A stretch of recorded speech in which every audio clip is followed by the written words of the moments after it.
Hello नमस्ते good morning welcome to smart GK को आजको यो क्लासमा पनि तपाईँहरू सबैजनालाई स्वागत छ। सबैजनालाई गुड मर्निङ भन्नुभएको छ। सबैजनालाई एकमुष्ट रूपमा गुड मर्निङ वन्स अगेन। आज अलिकति 4-5 मिनट डिले भयो त ठिकै छ, सुरु गरौँ अब आजको क्लास। ठिक छ, योभन्दा अगाडि हामीले नेपालको संविधान पढेका छौँ र त्यस्तै गरेर हिजोबाट नेपाल विद्युत प्राधिकरण ऐन 2041 यो ऐन सुरुवात गरेका छौँ र आजको यो क्लासमा हामी यो ऐनसँग सम्बन्धित बाँकी रहेका विषयहरू र समयले भ्याएसम्म अनि त्यस पछाडि अर्कोमा चाहिँ म तपाईँहरूलाई सबैजनालाई नेपाल विद्युत प्राधिकरणको कर्मचारीहरूको सेवा सर्ता सम्बन्धी विनियमावली 2075 जुन छ त्योसँग सम्बन्धित विषयहरू पढाउनेछु, अर्थात् त्योसँग सम्बन्धित विषयहरूको बारेमा हामी कुराकानी गर्नेछौँ। हिजो मैले तपाईँहरूलाई नेपाल विद्युत प्राधिकरणसँग सम्बन्धित जुन ऐन छ अर्थात् नेपाल विद्युत प्राधिकरण ऐन 2041 उक्त ऐनसँग सम्बन्धित यसका विशेषताहरू अनि त्यस्तै गरेर यो ऐन तर्जुमा गर्नको मुख्य उद्देश्य र त्यो बमोजिम नेपाल विद्युत प्राधिकरणको स्थापना हुने, नेपाल विद्युत प्राधिकरणको मुख्य उद्देश्य भनेको विद्युतको उत्पादन त्यस्तै गरेर प्रसारण र वितरणलाई सरल सहज र सुलभ बनाएर सहज रूपमा चाहिँ विद्युतको आपूर्ति गर्ने भनेर हामीले हिजो चर्चा गरेका छौँ र त्यस्तै गरेर विद्युत प्राधिकरणसँग सम्बन्धित सेयर तथा पुँजीको बारेमा चर्चा गऱ्यौँ र धेरै पटक सोधिरहने विषय एउटा चाहिँ अनाधिकृत प्रयोग विद्युतको त्यो कुरा तपाईँले हेर्नुहोस् र त्यस पछाडि अन्य शब्दावलीहरू छन् केही त्यसको परिभाषाको कुराहरूले हेर्नुहोस् र त्यस पछाडि प्रायः जसो तपाईँले आजभन्दा अगाडि करिब 5-6 वर्ष अगाडिसम्मका विद्युत प्राधिकरणले सोधेका प्रश्न पत्रहरूलाई हेर्ने हो भनेदेखि यो नेपाल विद्युत प्राधिकरण ऐन 2041बाट धेरै प्रश्नहरू सोधिरहेका हुन्छन्। ती प्रश्नहरू मध्येबाट दोहोरिरहने र सोधिरहने विषय नेपाल विद्युत प्राधिकरणको सञ्चालक तथा सञ्चालक समितिको गठन दफा 8 र दफा 9 मा उल्लेख भए अनुसारको व्यवस्थाको बारेमा धेरै पटक सोधिरहेको हुन्छ, जसमा मैले हिजो पनि सरसर्ती बताएँ। त्यसमा चाहिँ साधारण सभाको अथवा सर्वप्रथम प्राधिकरणको साधारण सभा भइसके पछाडि त त्यस पछाडि साधारण सभाले मनोनित गर्नेछ सञ्चालकहरू, तर साधारण सभा नभएसम्मको लागि भने नेपाल सरकारले मनोनित गरे बमोजिम हुने, जसमा चाहिँ ऊर्जा मन्त्री चाहिँ यसको अध्यक्ष रहने, त्यस्तै गरेर ऊर्जा सचिव अनि अर्थ सचिव यसको सदस्य क्रमशः रहने र साथसाथै उद्योग वाणिज्य र वित्तीय क्षेत्रमा महत्त्वपूर्ण योगदान पुर्याएकाहरू मध्येबाट नेपाल सरकारले मनोनित गरेको एकजना सदस्य रहने र त्यस्तै गरेर यो ऊर्जासँग सम्बन्धित क्षेत्रमा काम गर्ने, त्यस्तो क्षेत्रमा अर्थात् काम गर्ने भन्दा पनि यो कन्ज्युमरहरू अर्थात् उपभोक्ताहरू विद्युतको उपभोक्ताहरू मध्येबाट अनि साथसाथै अर्को चाहिँ यो विद्युत क्षेत्रसँग सम्बन्धित एक्सपर्टबाट 2 जना र त्यस्तै गरेर प्राधिकरणको कार्यकारी निर्देशक चाहिँ यसको को रहने त भन्दा सदस्य सचिव रहने। यसरी के हुन्छ त भन्दा प्राधिकरणको चाहिँ सञ्चालक समितिको गठन हुन्छ। र अर्को कुरा चाहिँ के बुझ्नुहोस् भनेदेखि यो ऐन पढ्दै गर्दा तपाईँले यसो हेरेर या दुईटा कुरालाई जोडेर सोध्न सक्छ, खालि एउटै कुरा मात्रै त्यही कुराले सोधिन्छ भन्ने कुरा छैन। अनि त्यस पछाडि 2 वा 2 भन्दा बढी कुराहरूले चाहिँ कनेक्टेड गरेर पनि सोधिन सक्छ, जसमा चाहिँ सञ्चालक समितिको गठन प्रक्रियाको सम्बन्धमा के कस्तो व्यवस्था रहेको छ चर्चा गर्नुहोस् भनेर सोध्दै चाहिँ यसरी सञ्चालक समिति सबैभन्दा माथिल्लो चाहिँ पोलिसी फर्मुलेसन गर्ने त्यो बडीको रूपमा रहने, जसमा चाहिँ तोके अनुसारका पदाधिकारीहरू जुन मैले तपाईँले बताएँ अनि त्यो सँगसँगै साधारण सभा र निज पदाधिकारीहरू जो मनोनित भएका छन्, मनोनित भएका पदाधिकारीहरूको सेवाकाल चाहिँ अर्थात् कार्यकाल चाहिँ 4 वर्षको हुने लगायतका कुराहरूलाई इन्क्लुड गरेर तपाईँले त्यसमा लेख्ने हो। अनि त्यस पछाडि अर्को 5 अङ्क भारको धेरै पटक दोहोरिरहने सोधिरहने अर्को टपिक चाहिँ यो जुन सञ्चालकहरू रहेका छन्, सञ्चालकहरूको निमित्त अयोग्यताको कुरा त्यसमा सोधिरहेको हुन्छ। 2080 को 11 महिना आज 9 गते, ल ठिक छ मैले भर्खर लेखेँ, यसमा ब्ल्याकले नै लेखौँ किनभनेदेखि लोकसेवाले अथवा अरू कलरले चाहिँ अलिकति इम्प्रेसिभ हुने त्यो खालको कुराहरू त छँदैछ होइन, तर लोकसेवाका जुनसुकै परीक्षाहरूमा चाहिँ ब्ल्याक कलरलाई प्रिफर गर्दछ, त्यसैले मैले ब्ल्याकमा नै उल्लेख गरेँ यहाँनिर। नेपाल विद्युत प्राधिकरण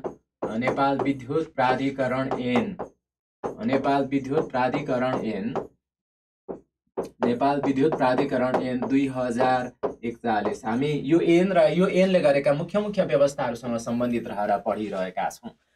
यो ऐनहरू पढ्दै गर्दा नेपाल विद्युत प्राधिकरण ऐन मात्र नभएर अन्य ऐन कानुनहरू पढ्दै गर्दा पनि तपाईँले कसरी पढ्नु पर्यो भनेदेखि यी कुराहरू चाहिँ विद्युतको उत्पादन, प्रसारण र वितरणसँग कनेक्टेड अर्थात् सम्बन्धित रहेको छ। खालि ऐनभित्र रहेका कुरा जस्ताको तस्तै सोध्यो भनेदेखि देयर इज नो प्रब्लम, त्यसमा केही समस्या छैन।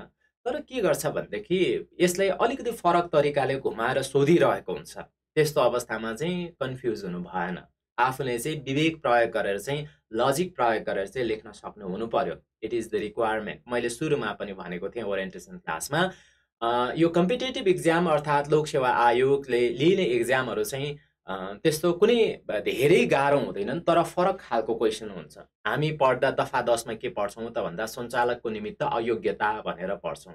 नेपाल विद्युत प्राधिकरणका सञ्चालक हुनका लागि के कस्तो योग्यताको आवश्यकता पर्दछ भन्यो भनेदेखि तपाईँले अन्यथा मान्नु पर्दैन। त्यही कुराले तपाईँले मिलाएर लेख्न सक्ने चाहिँ हुनु पर्यो, एटलिस्ट त्यति कुरा। र साथसाथै यो ऐनहरू पढ्दै गर्दा हामीले सबै पढ्छौँ, व्यवस्था, बुँदा आदि सन्दर्भहरूलाई पढ्छौँ। जस्तै कि त्यसलाई चाहिँ लगेर व्यवहारिक कुरासँग सर्लक्कै जोडेर सोधिने गरेको पाइन्छ। त्यसैले मैले सुरुमा पनि भने ओरिएन्टेसन क्लासमा हामी के गर्छौँ त भन्दा पढ्छौँ, बुझ्छौँ, तर त्यसको प्रयोगमा चाहिँ हामी कमजोर हुन्छौँ। इनपुट प्रोसेसमा हाम्रो राम्रो हुन्छ, तर आउटपुट अर्थात् हामीले लेख्ने सन्दर्भमा चाहिँ त्यस किसिमको कुराहरूसँग जोडेर लेख्न अलिकति गाह्रो हुने अवस्था रहन्छ। अहिले पछि अन्य सन्दर्भमा पनि जोडेर चर्चा गरौँला। जस्तै क्वेसनहरू यो ऐनहरूबाट अर्थात् यो ऐनहरू पढ्दै गर्दा अलिकति आउट अफ बक्स थिङ्किङ भन्छ। हामीले जे पढिरहेका छौँ त्यो पढिरहेको विषयभन्दा अलिकति फरक र पृथक तरिकाले सोच्नु जरुरी रहेको छ।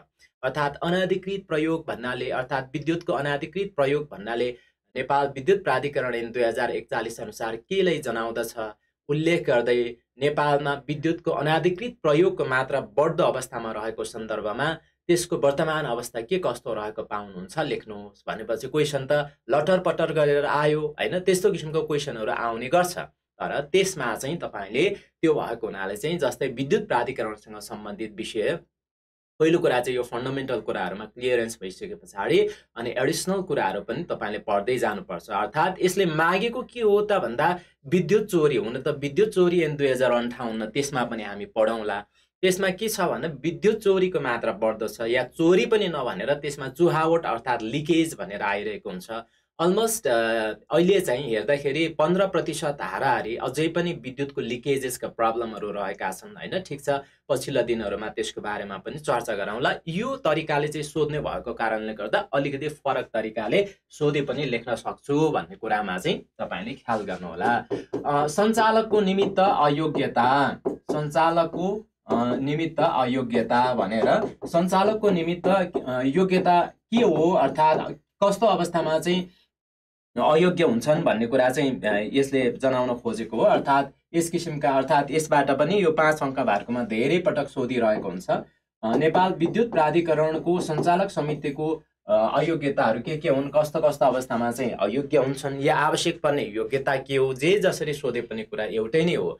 यसमा चाहिँ जस्तै के भनेको छ त भन्दा प्राधिकरणको चाहिँ वैधानिक अधिकारी भनेको छ। त्यो भनेको चाहिँ के हो भने प्राधिकरणमा बहाल रहेको अनि त्यस्तै गरेर प्राधिकरणबाट चाहिँ तलब भत्ता बुझिरहेको पदाधिकारी, तर नेपाल सरकारद्वारा नियुक्त कार्यकारी निर्देशकको खण्डमा चाहिँ यो लागू नहुने भनेको। आई मिन यसमा के हो भनेदेखि पहिलो कुरा चाहिँ नेपाल विद्युत प्राधिकरणको वैधानिक पदाधिकारी हुनु भएन।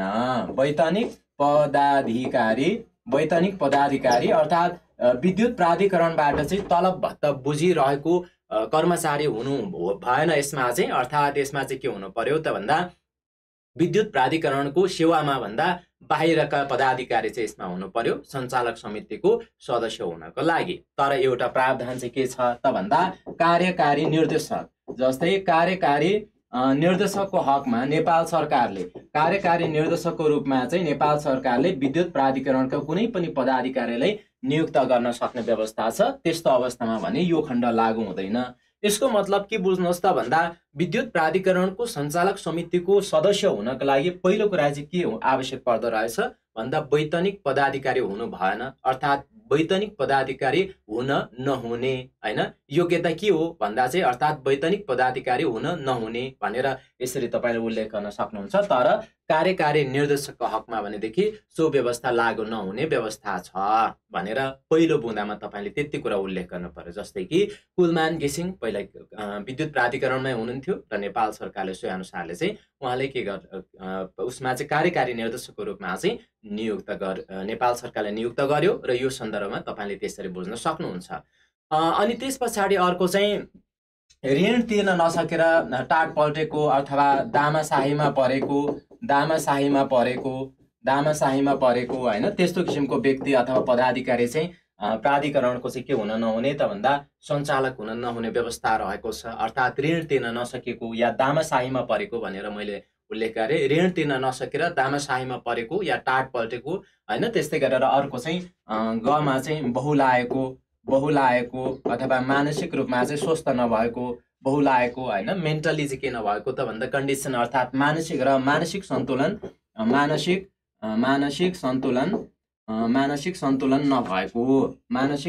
नभएको त्यस्तो किसिमको व्यक्ति चाहिँ अथवा पदाधिकारी चाहिँ मानसिक सन्तुलन नभएको त्यस्तो पदाधिकारीहरू चाहिँ प्राधिकरणको चाहिँ के सञ्चालक समितिको सदस्य हुन नहुने भनेर 5 अङ्क भारकोमा केही गाह्रो छैन। यो चाहिँ के हो भनेदेखि तपाईँले विद्युत प्राधिकरण भर्खर पढ्दै हुनुहुन्छ भनेदेखि तपाईँले चाहिँ नयाँ जस्तो लाग्ला, तर तपाईँले यस्तै ऐन कानुन अन्य संस्थाहरू कर्मचारी सञ्चय कोष नागरिक लगानी कोष होइन नेपाल टेलिकम लगायतका अन्य संस्थानहरूको पनि तयारी गर्नुभएको छ, पढ्नु भएको छ, इक्जाम दिनुभएको छ भनेदेखि इट इज नट डिफरेन्ट। सबैमा एउटै नै हो, यही नै कुराहरू नै लागू हुन्छ, खालि केही कुराहरू मात्रै चाहिँ यसमा फरक भएर आउने हुन्छ। र त्यस्तै गरेर अर्को चाहिँ नैतिक पतन नभएको भने मैले त्यहाँनिर जे उल्लेख गरे पनि नैतिक पतन नभएको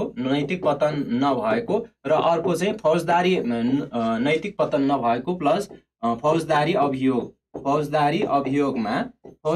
अभियोगमा चाहिँ फौजदारी भन्नाले क्रिमिनल केसमा फौजदारी अभियोगमा अदालतबाट चाहिँ सजाय नपाएको त्यस्तो व्यक्ति चाहिँ के हुनु पर्यो त भन्दा प्राधिकरणको सञ्चालक समितिको सदस्य हुन सकिने अर्थात् त्यस्तो नभएको व्यक्ति मात्रै सञ्चालक समितिको सदस्य हुन सकिने व्यवस्था रहेको छ। यसरी तपाईँले यी कुराले उल्लेख गर्न सक्नुहुन्छ। सरसर्ती मुख्य कुराहरू यी नै हुन्। र त्यस्तै गरेर अर्को घमा चाहिँ ठेक्का पट्टाको कुरा आउँछ, अर्थात् प्राधिकरणसँग ठेक्का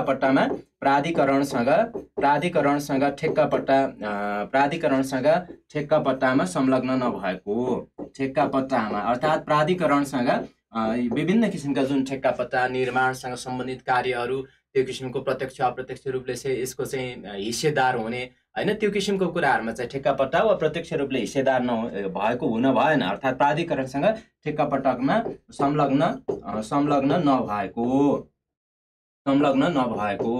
अर्थात् प्राधिकरणसँग चाहिँ विभिन्न किसिमले चाहिँ योसँग अर्थात् प्राधिकरणको इन्ट्रेस्टसँग चाहिँ जोडिएको व्यक्ति चाहिँ हुनु भएन होइन। त्यस किसिमको व्यक्ति या पदाधिकारी चाहिँ सञ्चालक समितिको सदस्य रहन्छ। यति जम्मा 5वटा कुराहरू छन्।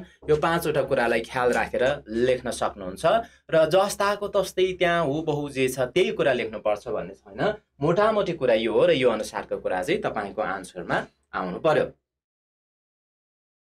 यस्तो सजाय नपाएको व्यक्ति चाहिँ के हुनु पर्यो त भन्दा नियुक्तिको लागि चाहिँ ग्राह्य या योग्य हुने भएको कारणले गर्दा त्यस्तो किसिमको व्यक्ति चाहिँ हुनु पर्दछ। ल ठिक छ, यस्तो सजाय पाएको व्यक्ति भन्नुपर्छ होला भन्नुभएको छ। ठिक छ, यो हिसाबले अर्थात् यसमा चाहिँ के हुनु भएन त भन्दा जुन यो भनेर चाहिँ त्यो छुट्याइराख्नु परेन। फौजदारी अभियोग भने पछाडि अदालतबाट चाहिँ दोषी ठहर भएको होइन अनि त्यो किसिमको चाहिँ व्यक्ति भइहाल्यो, यो सजाय भनिराख्नु परेन। नैतिक पतन होइन, अब अहिलेको अवस्थामा यसो हेर्ने हो भने नि कहिलेकाहीँ कस्तो लाग्छ भनेदेखि यो संवैधानिक निकाय तथा अङ्गहरू सार्वजनिक यस्ता जुन संस्थानहरू छन् यिनीहरूमा चाहिँ उच्च नैतिकता कायम भएको, त्यस्तै गरेर उच्च कार्यक्षमता भएको, जसले चाहिँ उक्त संस्था उक्त सङ्गठनलाई चाहिँ राम्रोसँग रनअप गर्न सक्ने त्यस्तो खालको नैतिकता भएको पदाधिकारी पाउन चाहिँ एकदमै गाह्रो हो। या जब चाहिँ यस्तो नियुक्तिको अवस्था आउँछ तब चाहिँ जुनसुकै व्यक्तिको चाहिँ कमी कमजोरी कोट्याउने प्रवृत्ति होइन त्यो दुईटै कुरा चाहिँ जिम्मेवार रहेको पाइन्छ हाम्रो सन्दर्भमा। त्यो कुराहरू आफ्नो ठाउँमा छँदैछ। मोटामोटी यी कुरा अब यो चाहिँ के भयो त भन्दा सञ्चालकको निमित्त अयोग्यताको कुरा भयो। अब त्यसो भएदेखि आवश्यक पर्ने योग्यता के हुन् भन्यो भने चाहिँ तपाईँले यही नै कुरालाई लेख्न सक्नुहुन्छ। यसमा चाहिँ प्राधिकरणको चाहिँ वैतनिक पदाधिकारी हुन नहुने तर कार्यकारी निर्देशकको हकमा भने उक्त व्यवस्था लागू नहुने व्यवस्था रहेको छ। र त्यस्तै गरेर दामासाहीमा परेको या त्यस्तै गरेर ऋण तिर्न नसकेर टाट पल्टेको व्यक्ति हुनु नहुने, अनि बहुलाएको र मानसिक सन्तुलन नभएको अर्थात् नगुमेको व्यक्ति हुनुपर्ने, नैतिक पतन नभएको या तपाईँले चाहिँ यहाँनिर त्यही नलेखेर उच्च नैतिकता भएको तथा फौजदारी अभियोगमा चाहिँ अदालतबाट दण्डित नभएको व्यक्ति हुनुपर्ने या पदाधिकारी हुनुपर्ने र प्राधिकरणसँग चाहिँ प्रत्यक्ष या अप्रत्यक्ष रूपमा चाहिँ ठेक्कापट्टा लगायतका अन्य विषयमा या अन्य कार्यमा चाहिँ संलग्न नभएको हुनुपर्ने भनेर यसरी उल्लेख गर्न सक्नुहुन्छ। र सञ्चालकको निमित्त योग्यताको सन्दर्भमा यस किसिमको व्यवस्था छ, अर्थात् यी कुराहरूको आधारमा अर्थात् यस किसिमको या यो योग्यताहरू चाहिँ अभाव रहेमा चाहिँ सञ्चालक समितिलाई फेरि पदबाट समेत जुनसुकै समयमा चाहिँ हटाउन सकिन्छ। योग्यता अयोग्यताका कुरा 5 अङ्क भार्गमा सोधिने। अनि त्यस पछाडि अब सञ्चालक समितिका यी पदाधिकारीहरूलाई पदबाट हटाउने सञ्चालकहरूलाई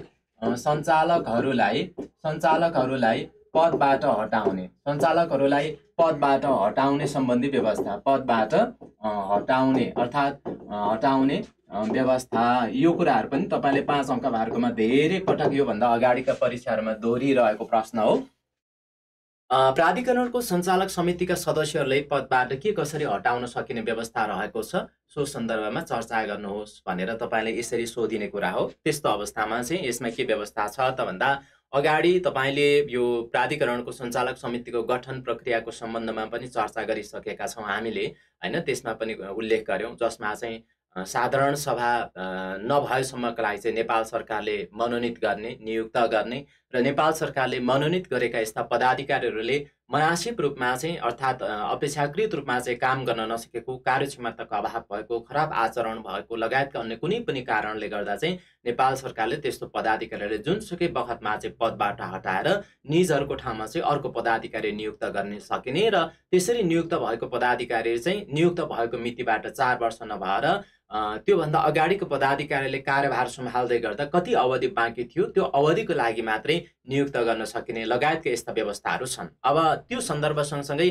पदबाट हटाउँदा चाहिँ यसमा के उल्लेख गरिएको छ त भन्दा साधारण सभामा शेयर होल्डरहरूले चाहिँ केबाट त भन्दा मेजोरिटीबाट अर्थात् बहुमतबाट चाहिँ हटाउन सकिने, अर्थात् हटाउन अयोग्यता भएको अवस्थामा चाहिँ हटाउन सकिने, अर्थात् यो जुन अयोग्यताको कुराहरू हामीले यहाँनिर चर्चा गऱ्यौँ त्यो अयोग्यता भएको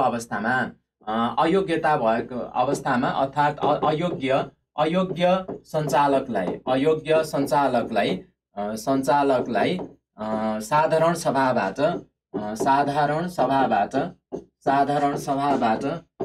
सभाबाट के गर्न सकिने छ त भन्दा शेयर होल्डरहरूले अथवा शेयर होल्डरहरूको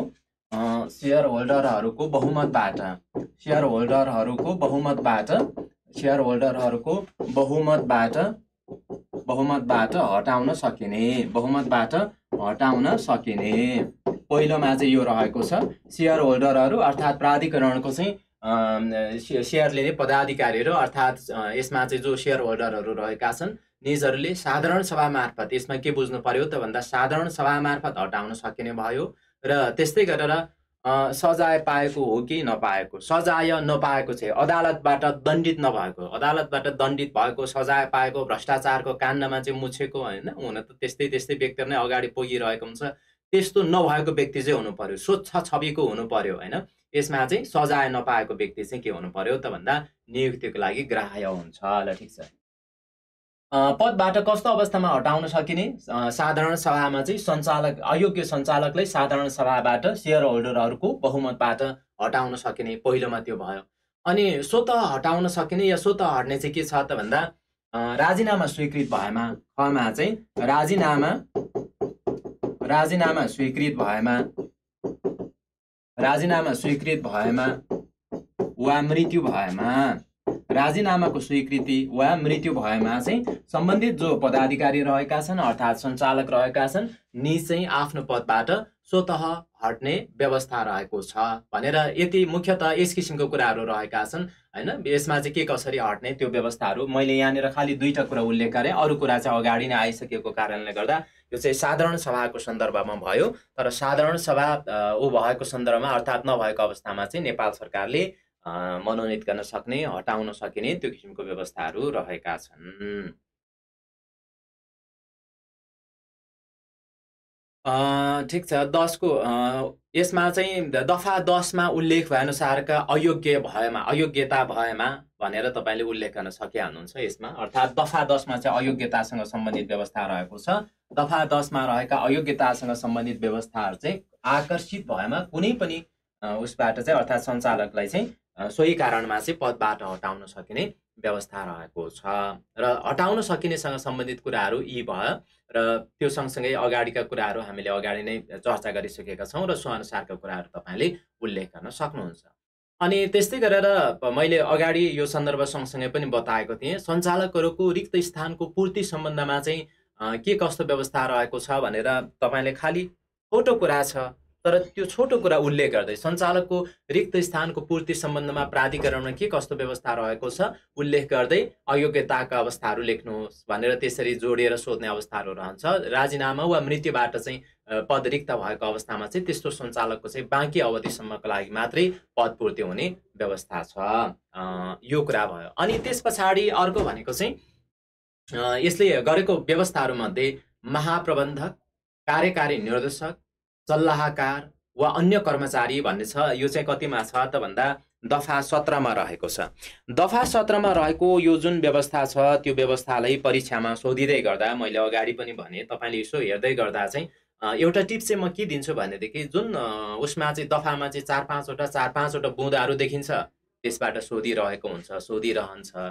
अनि अर्को कुरा चाहिँ कहिलेकाहीँ यस्ता जुन महत्त्वपूर्ण कुरा छन् त्यो चाहिँ जस्तै सञ्चालक अर्थात् सञ्चालक भन्दा पनि कार्यकारी निर्देशक, प्राधिकरणको महाप्रबन्धक अनि त्यस्तै गरेर आवश्यकता अनुसारले सल्लाहकार नियुक्त गर्न सकिने या त्यस्तो चाहिँ एक्सपर्ट कर्मचारीको रूपमा चाहिँ व्यवस्था गर्न सकिने आदि कुराहरू छ। त्यो सन्दर्भलाई चाहिँ अरू कुराहरूसँग जोडेर चाहिँ सोध्ने गर्छ। त्यसैले सरसर्ती त्यो कुरालाई थाहा मात्रै पाइराख्दा पनि हुन्छ। यसमा चाहिँ प्राधिकरणको कार्य सञ्चालनको लागि चाहिँ मुख्य प्रशासकीय अधिकृत भनेको छ। पढ्दै गर्दा कन्फ्युजन हुने कुराहरू यी नै हुन्। मुख्य प्रशासकीय अधिकृत, कार्यकारी निर्देशक, महाप्रबन्धक हैन यी पदहरू चाहिँ अर्थात् यसमा चाहिँ प्राधिकरणको कार्य सञ्चालनको लागि चाहिँ यसरी मुख्य प्रशासकीय अधिकृत भनेको छ। त्यो पद भनेको अहिले कार्यकारी निर्देशकले जसरी सम्हालिरहेको पद छ त्यही नै पद हो, त्यसरी बुझ्नु होला। यसरी मुख्य प्रशासकीय अधिकृतको रूपमा चाहिँ समितिले महाप्रबन्धक वा त्यस्तै गरेर आवश्यकता अनुसारले चाहिँ अन्य सल्लाहकार तथा कर्मचारीहरू समेत चाहिँ नियुक्त गर्न सकिने व्यवस्था रहेको छ। र साधारण सभाको व्यवस्था नभएसम्म यसमा के व्यवस्था छ त भन्दा त्यस्तो मुख्य प्रशासकीय अधिकृतको रूपमा काम चाहिँ नेपाल सरकारले नियुक्त गरेको कार्यकारी निर्देशकबाट हुने भन्ने व्यवस्था अनुरूप अहिले पनि उल्लेख रहेको छ। सुरुमा यस्तो किसिमको चाहिँ कनेक्टेड पोइन्टहरू आयो, त्यो अनुसारले आयो भने तपाईले त्यो छोटो व्यवस्थालाई चाहिँ छोटो छ भने 1-2 सेन्टेन्समा लेख्न सकिने छ भने छोटो प्याराग्राफमा लेख्ने अनि त्यस पछाडि के माग्छ त्यसले मागे अनुसारले लेख्न सक्नुहुन्छ। र ठिक छ, यसमा चाहिँ तपाईले बुँदागत रूपमा पनि केही अर्थात् बुँदागत रूपमा पनि सोही अनुसारले लेख्न सक्नुहुन्छ, केही फरक छैन। 5 अङ्क भारको प्रश्न सकेसम्म समाधान गर्दा बुँदागत रूपमा नै जाँदा चाहिँ तपाईले छिटो र छरितो अनि सजिलो हुन्छ। मुख्य प्रशासकीय अधिकृत, प्रमुख प्रशासकीय अधिकृत। अब प्रमुख प्रशासकीय अधिकृत भनेको छैन, यहाँ चाहिँ मुख्य प्रशासकीय अधिकृत भनेको छ प्राधिकरणको हकमा। प्रमुख प्रशासकीय अधिकृत भनेको चाहिँ अब स्थानीय तहमा तपाईँले प्रमुख प्रशासकीय अधिकृत भनेर सुन्नुभएको छ, त्यतातिरको पद हो यहाँ। र प्राधिकरणको हकमा चाहिँ मुख्य प्रशासकीय अधिकृत, कार्यकारी निर्देशक हैन यी पदहरू चाहिँ समान पद हुन्, जसमा चाहिँ अहिले साधारण सभा नभएको अवस्थामा चाहिँ नेपाल सरकारले त्यस किसिमको कार्य गर्नको लागि चाहिँ यसरी कार्यकारी निर्देशकको व्यवस्था गरेको भन्ने हो।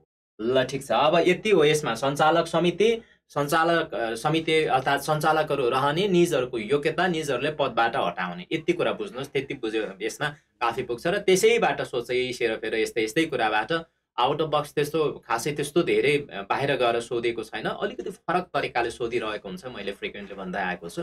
अनि अर्को सोधिने यस्तै उसमा चाहिँ च्याप्टर 3 मा छ प्राधिकरणको काम, कर्तव्य र अधिकार। परिच्छेद 3 मा के सम्बन्धी व्यवस्था छ त भन्दा परिच्छेद 3 मा चाहिँ प्राधिकरणको, नेपाल विद्युत प्राधिकरणको काम अनि त्यस्तै गरेर कर्तव्य, प्राधिकरणको काम कर्तव्य भनेको छ। अनि त्यसै अधिकार चाहिँ छुट्टै उल्लेख छ उसमा बुँदामा, मैले सँगसँगै यहाँनिर उल्लेख गरेँ। यो च्याप्टरको कुरा हेरौँ हामी, प्राधिकरणको काम कर्तव्य र अधिकार यतिसम्म पढ्यौँ हामीले।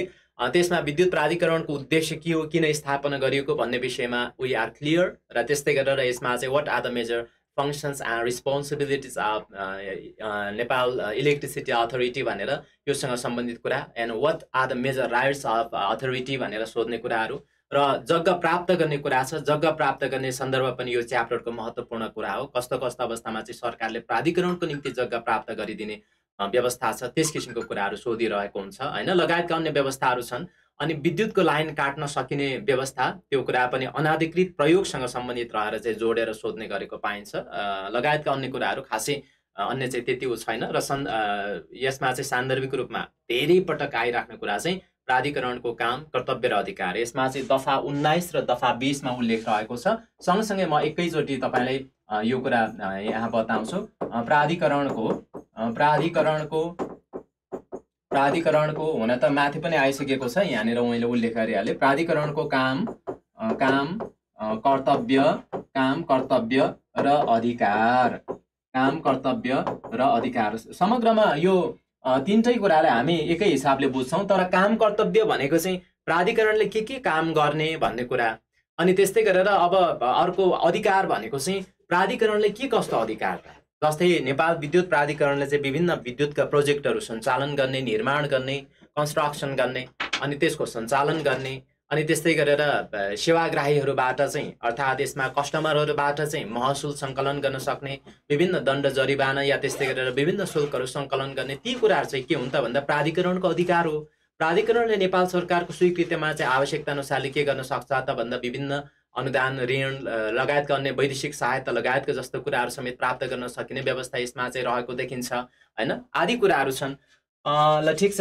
यसबाट सोधिँदा प्राधिकरणको काम, कर्तव्य र अधिकार के हो? 10 अङ्क भारको प्रश्न तपाईँले सोध्छ। यसबाट सोधियो भनेदेखि प्रायः जसो 5 अङ्क भारको सोधियो भने त अन द पोइन्ट तपाईँले चाहिँ यसमा सजिलो हिसाबले चाहिँ 1 2 3 गरेर पोइन्ट वाइज रूपमा लेख्न सक्नुहुन्छ। तर 5 अङ्क भारकोमा, तर 10 अङ्क भारकोमा सोद्धा चाहिँ अलिकति ढाँचा पुर्याउनु पर्यो। यसमा 10 अङ्क भारको प्रश्न सोधिँदा यसरी अब यही टपिकबाटै क्लियर छ के कुरा सोध्छ भन्ने कुरा।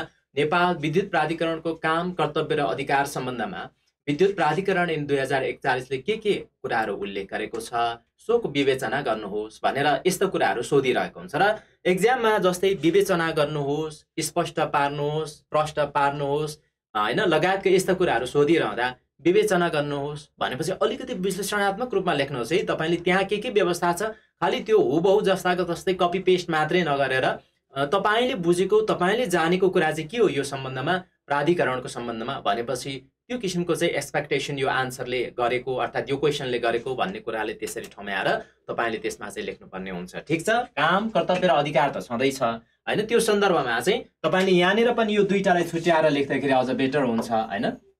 यसमा जस्तै ओपनिङ गर्दै गर्दा चाहिँ के भन्नु पर्यो त भन्दा सुरुका कुराहरू समेत तपाईँले यहाँनिर ल्याएर जोड्ने हो। अर्थात् विद्युतको उत्पादन, प्रसारण र वितरणलाई सक्षम, भरपर्दो र त्यसै गरी सुलभ बनाएर विद्युतको आपूर्ति गर्ने उद्देश्यका साथ विक्रम सम्वत 2042 भदौ 1 गते नेपाल विद्युत प्राधिकरणको स्थापना गरिएको हो। नेपाल विद्युत प्राधिकरण ऐन 2041 को दफा 19 र 20 मा उल्लेख भए बमोजिम विद्युत प्राधिकरणको काम, कर्तव्य र अधिकार देहाअनुसार रहेका छन्।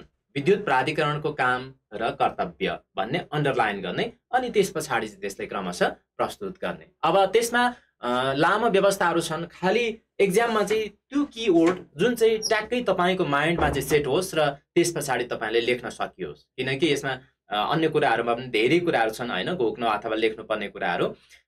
मैले सुरुमा भनिहालेँ, सुरुमा त्यसरी ओपनिङ गर्न सक्नुहुन्छ तपाईँले। त्यसरी 10 अङ्क भारको यो प्रश्न सोधिएको खण्डमा मैले अगाडि पनि भनेको थिएँ तीनटा कुरा बारम्बार आइरहन्छ। विद्युतको उत्पादन, प्रसारण र वितरण अर्थात् विक्रम सम्वत 2042 भदौ 1 गते नेपाल विद्युत प्राधिकरणको स्थापना विद्युतको उत्पादन, प्रसारण र वितरणलाई सरल र सहज तुल्याउने उद्देश्यले र सोही बमोजिम विद्युतको आपूर्तिलाई प्रभावकारी बनाउने उद्देश्यले स्थापना गरिएको हो। नेपाल विद्युत प्राधिकरण ऐन 2041 ले विद्युत प्राधिकरणका लागि अर्थात् विद्युत प्राधिकरणलाई विभिन्न काम, कर्तव्य र अधिकार सम्बन्धमा स्पष्ट पारेको छ। यसका अतिरिक्त विद्युत प्राधिकरण ऐन 2041 र अन्य प्रचलित कानुन बमोजिम विद्युत प्राधिकरणको प्रमुख काम, कर्तव्य र अधिकारको सम्बन्धमा देहाअनुसार चर्चा गरेको छु। अथवा प्रश्नले अझै के भनेको छ, विवेचना भनेको छ भने देहाअनुसार विवेचना गरेको छु भनेपछि एक्ज्याक्ट जे प्रश्नले डिमान्ड गरेको छ त्यसैको लाइनमा चाहिँ आयो भन्ने हिसाबले चाहिँ त्यसले चाहिँ टच गर्छ, त्यो हिसाबले तपाईँ अझ जानु सक्नुभयो भने यसले इफेक्टिभ बनाउँछ। र माथि हेडिङमा तपाईँले यसै गरी प्राधिकरणको काम कर्तव्य र अधिकार भन्ने, अनि त्यस पछाडि प्राधिकरणको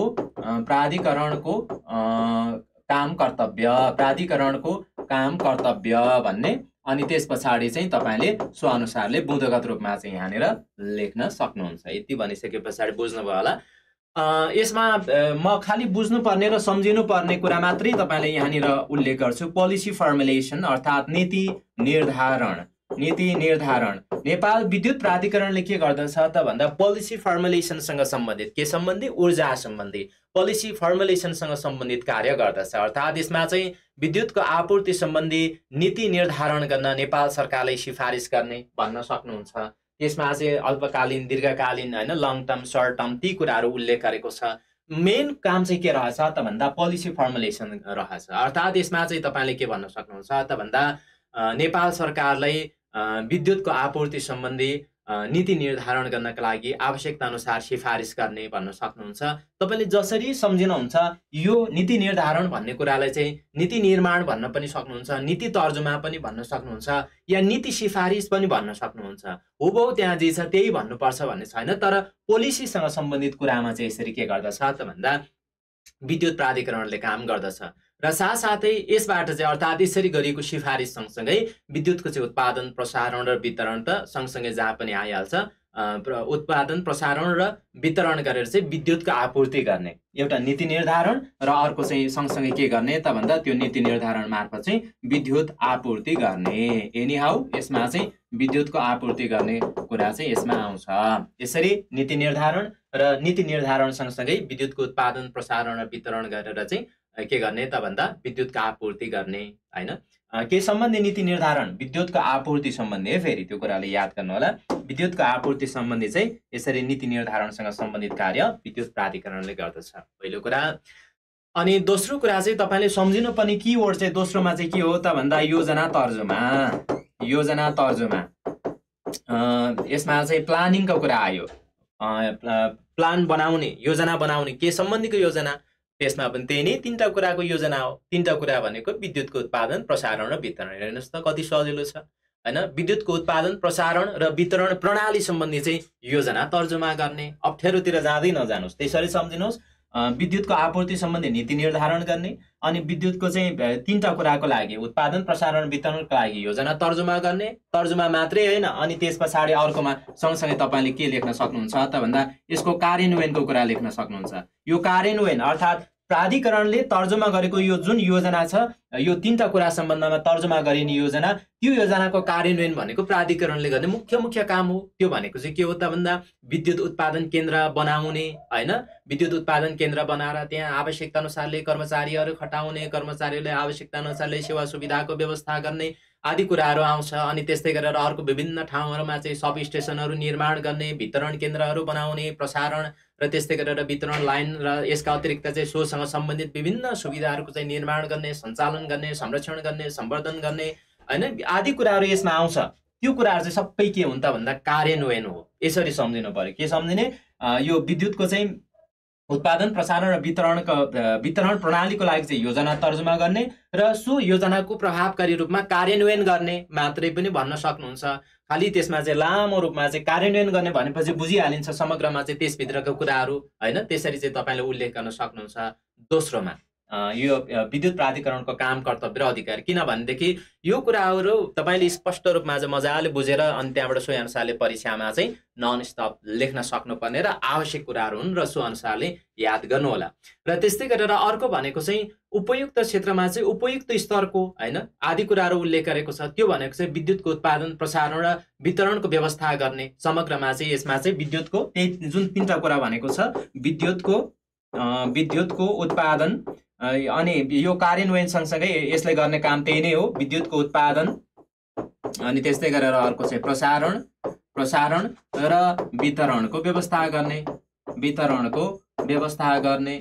यसमा चाहिँ विद्युत प्राधिकरणको हकमा चाहिँ अन्य सबै कुराहरू छैन, खालि विद्युतसँग सम्बन्धित कुराहरू आउँछ। र यो विषयको अतिरिक्त चाहिँ तपाईँले अन्य व्यवस्थापकीय कुराहरूले अलिकति राम्रोसँग छिचोल्नु भयो भनेदेखि विद्युत प्राधिकरणमा पनि नाम निकाल्न त्यस्तो गाह्रो केही पनि छैन।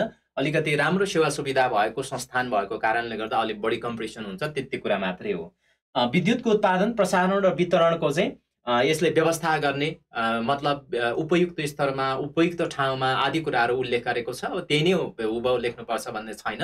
र त्यस्तै गरेर यसका अतिरिक्त चाहिँ अझ के भनेको छ त भन्दा यसले चाहिँ जस्तै विद्युतबाट चाहिँ कुन कुन क्षेत्रलाई चाहिँ बढी लाभान्वित अर्थात् कुन कुन क्षेत्रलाई चाहिँ बढी परिचालन गरेर चाहिँ प्रभावकारी बनाउन सकिन्छ भन्ने कुराहरू उल्लेख हो त्यो भनेको।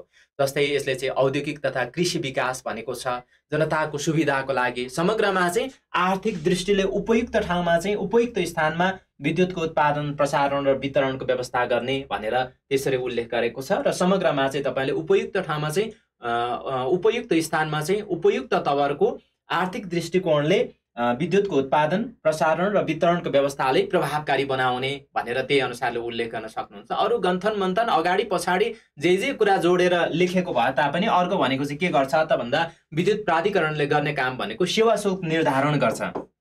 यसरी यसको आपूर्ति गरे तापनि यो निःशुल्क बाँड्नको लागि निःशुल्क वितरण गर्नको लागि त प्राधिकरणले गर्ने होइन। त्यसको लागि चाहिँ विभिन्न नियमावली कार्यविधि आदि कुराहरू तर्जुमा छ र विद्युत प्राधिकरणले अर्को काम भनेको सेवा शुल्क निर्धारण गर्छ। त्यसको मतलब चाहिँ विद्युत महसुल बाहेक ग्राहकहरूबाट चाहिँ जस्तै विभिन्न ठाउँमा चाहिँ घरहरूमा मिटर जडान गरिदिने होइन, अनि त्यस्तै गरेर चाहिँ मिटरको चाहिँ ठाउँसारी गरिदिने, नामसारी गरिदिने, अनि त्यस्तै गरेर आवश्यकता अनुसारले कसैले चाहिँ मेरो चाहिँ क्षमता बढाउनु पर्यो यसमा चाहिँ होइन विद्युतको मिटरमा चाहिँ भन्ने किसिमको एक्सपेक्टेसन अथवा त्यो किसिमको कुराहरू हुन सक्ला। खालि यो जुन जुन काम कारबाही र काम कुराहरू छन् ती कुराहरूलाई चाहिँ प्रभावकारी बनाएर हेर्नुहोस् त यही अनुसारले चाहिँ परिचालन गर्ने कार्य गर्ने हो भनेदेखि प्राधिकरण आज जहाँ छ त्योभन्दा अझै बेटर ठाउँहरूमा पुग्न सक्ने अपर्च्युनिटी रहेको हुँदा चाहिँ यसको भविष्य उज्जवल छ होइन। त्यो सन्दर्भमा पनि मैले जोडिहालेँ। यसले गर्ने काम भनेको अर्को चाहिँ सेवा शुल्क निर्धारण होइन। अनि त्यस्तै गरेर अर्को चाहिँ विद्युतको उत्पादन त्यो बारम्बार दोहोरेर आइराख्ने तीनटा शब्द त्यो सँगसँगै चाहिँ यसले त्यो सम्बन्धमा चाहिँ के गर्छ त भन्दा सेवा शुल्क निर्धारण अनि त्यो सम्बन्धी अनुसन्धानको कार्य गर्छ। यसले अनुसन्धानको कार्य गर्छ, अनुसन्धान सम्बन्धी कार्य विद्युत प्राधिकरणको हकमा के भन्न सकिन्छ त भन्दा विद्युतको उत्पादन गर्ने कार्य कम्प्लिटली टेक्निकल काम हो अर्थात् त्यो चाहिँ प्राविधिक कार्य हो भन्न सकिन्छ। प्राविधिक कार्य भएको कारणले गर्दा अन्य मुलुकले जसरी विद्युतको उत्पादन र विकास गरेका छन् हामी हुबहु त्यही नै उत्पादनसँग सम्बन्धित प्रसारणसँग सम्बन्धित वितरणसँग सम्बन्धित कुराको नक्कल गर्नुपर्छ भन्ने छैन। हाम्रो आफ्नै जियोग्राफिकल स्ट्रक्चर छ, हाम्रो आफ्नै नेचुरल रिसोर्सेसको सन्दर्भमा वाटर रिसोर्सेस अर्थात् जल प्रवाह लगायत गर्ने भौगोलिक संरचना आदि कुराहरू छुट्टै छन्। त्यसको लागि कस्तो ठाउँमा चाहिँ यो पावर हाउसहरू बनाउने, अझ अहिले क्लाइमेट चेन्जको कुरा छ होइन, त्यसको अतिरिक्त समय समयमा आइराख्ने बाढी पहिरोको कुराहरू छ, जोखिमको कुराहरू छ।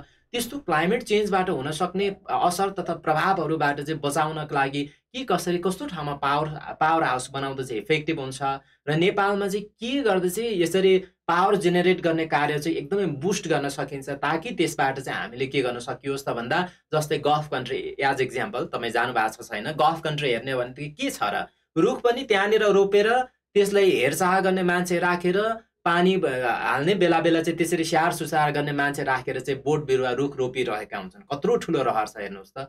तर त्यही ठाउँ हराभरा छ, त्यो यस्तो धेरै घाम होइन त्यस्तो गर्मी त्यस्तो ठाउँमा पनि मान्छेले त्यसरी एकदमै सुविधा सम्पन्न जीवनयापन गरेका छन् भने हामी त नेचुरली त यस्तो उसमा चाहिँ गिफ्टेड मुलुकमा छौँ होइन। त्यो हिसाबले चाहिँ हाम्रो सन्दर्भमा यसरी यो विद्युतको उत्पादन सम्बन्धमा चाहिँ आवश्यकता अनुसारले अनुसन्धान गर्ने कार्य होइन त्यो सम्बन्धीको कार्यको इनिसिएसन कसले गर्ने त भन्दा प्राधिकरणले गर्ने। त्यसरी बुझेर ऊ गर्नु होला, लेख्नु होला होइन। योसँग सम्बन्धित कुरामा अनुसन्धान गर्ने भनेर मैले उल्लेख गरेँ। अर्थात् अनुसन्धान गर्ने भन्नाले चाहिँ विद्युतको उत्पादन प्रसारण र वितरण सम्बन्धमा चाहिँ आवश्यकता अनुसारले चाहिँ प्रभावकारी रूपमा चाहिँ अध्ययन अनुसन्धानका कार्यहरूलाई अगाडि बढाउने। प्राधिकरणमा मात्रै होइन अन्य विभिन्न निकायहरूमा पनि अनुसन्धानको कार्य कमजोर अवस्थामा रहेको सन्दर्भमा प्राधिकरणको कार्यकै रूपमा चाहिँ यो कुरा उल्लेख रहेको छ। त्यस्तै गरेर अर्को भनेको चाहिँ प्राधिकरणले योसँग सम्बन्धित कार्यहरूमा अन्य जे कुराहरू भने पनि दक्ष जनशक्ति चाहिँ तयार गर्ने, दक्ष जनशक्ति तयार गर्ने त्यो तीनटा कुरा त छँदैछ, त्यो काहीँ पनि छुट्दैन है।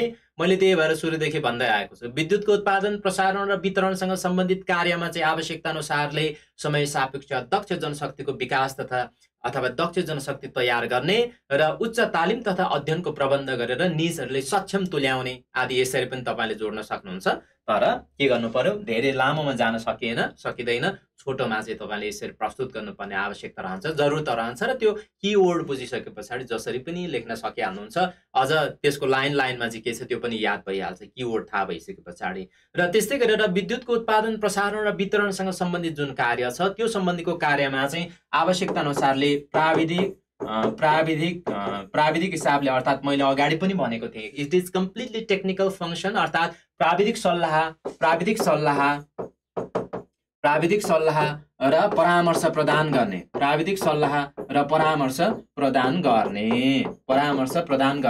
अन्य जतिसुकै नियमनकारी जोसुकै निकाय होस्, तर त्यो निकाय आफ्नो ठाउँमा छ।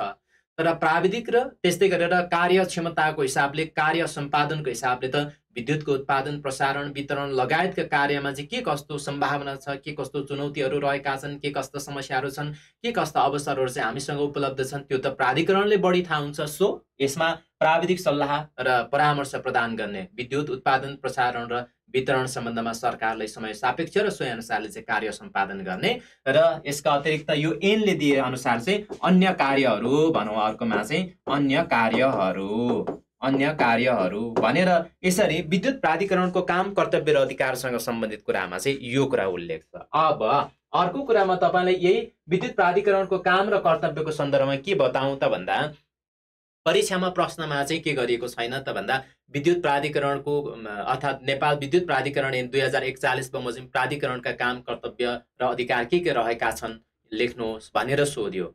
त्यसमा के भनिएन, नेपाल विद्युत प्राधिकरण ऐन 2041 भनेर उल्लेख गरेन।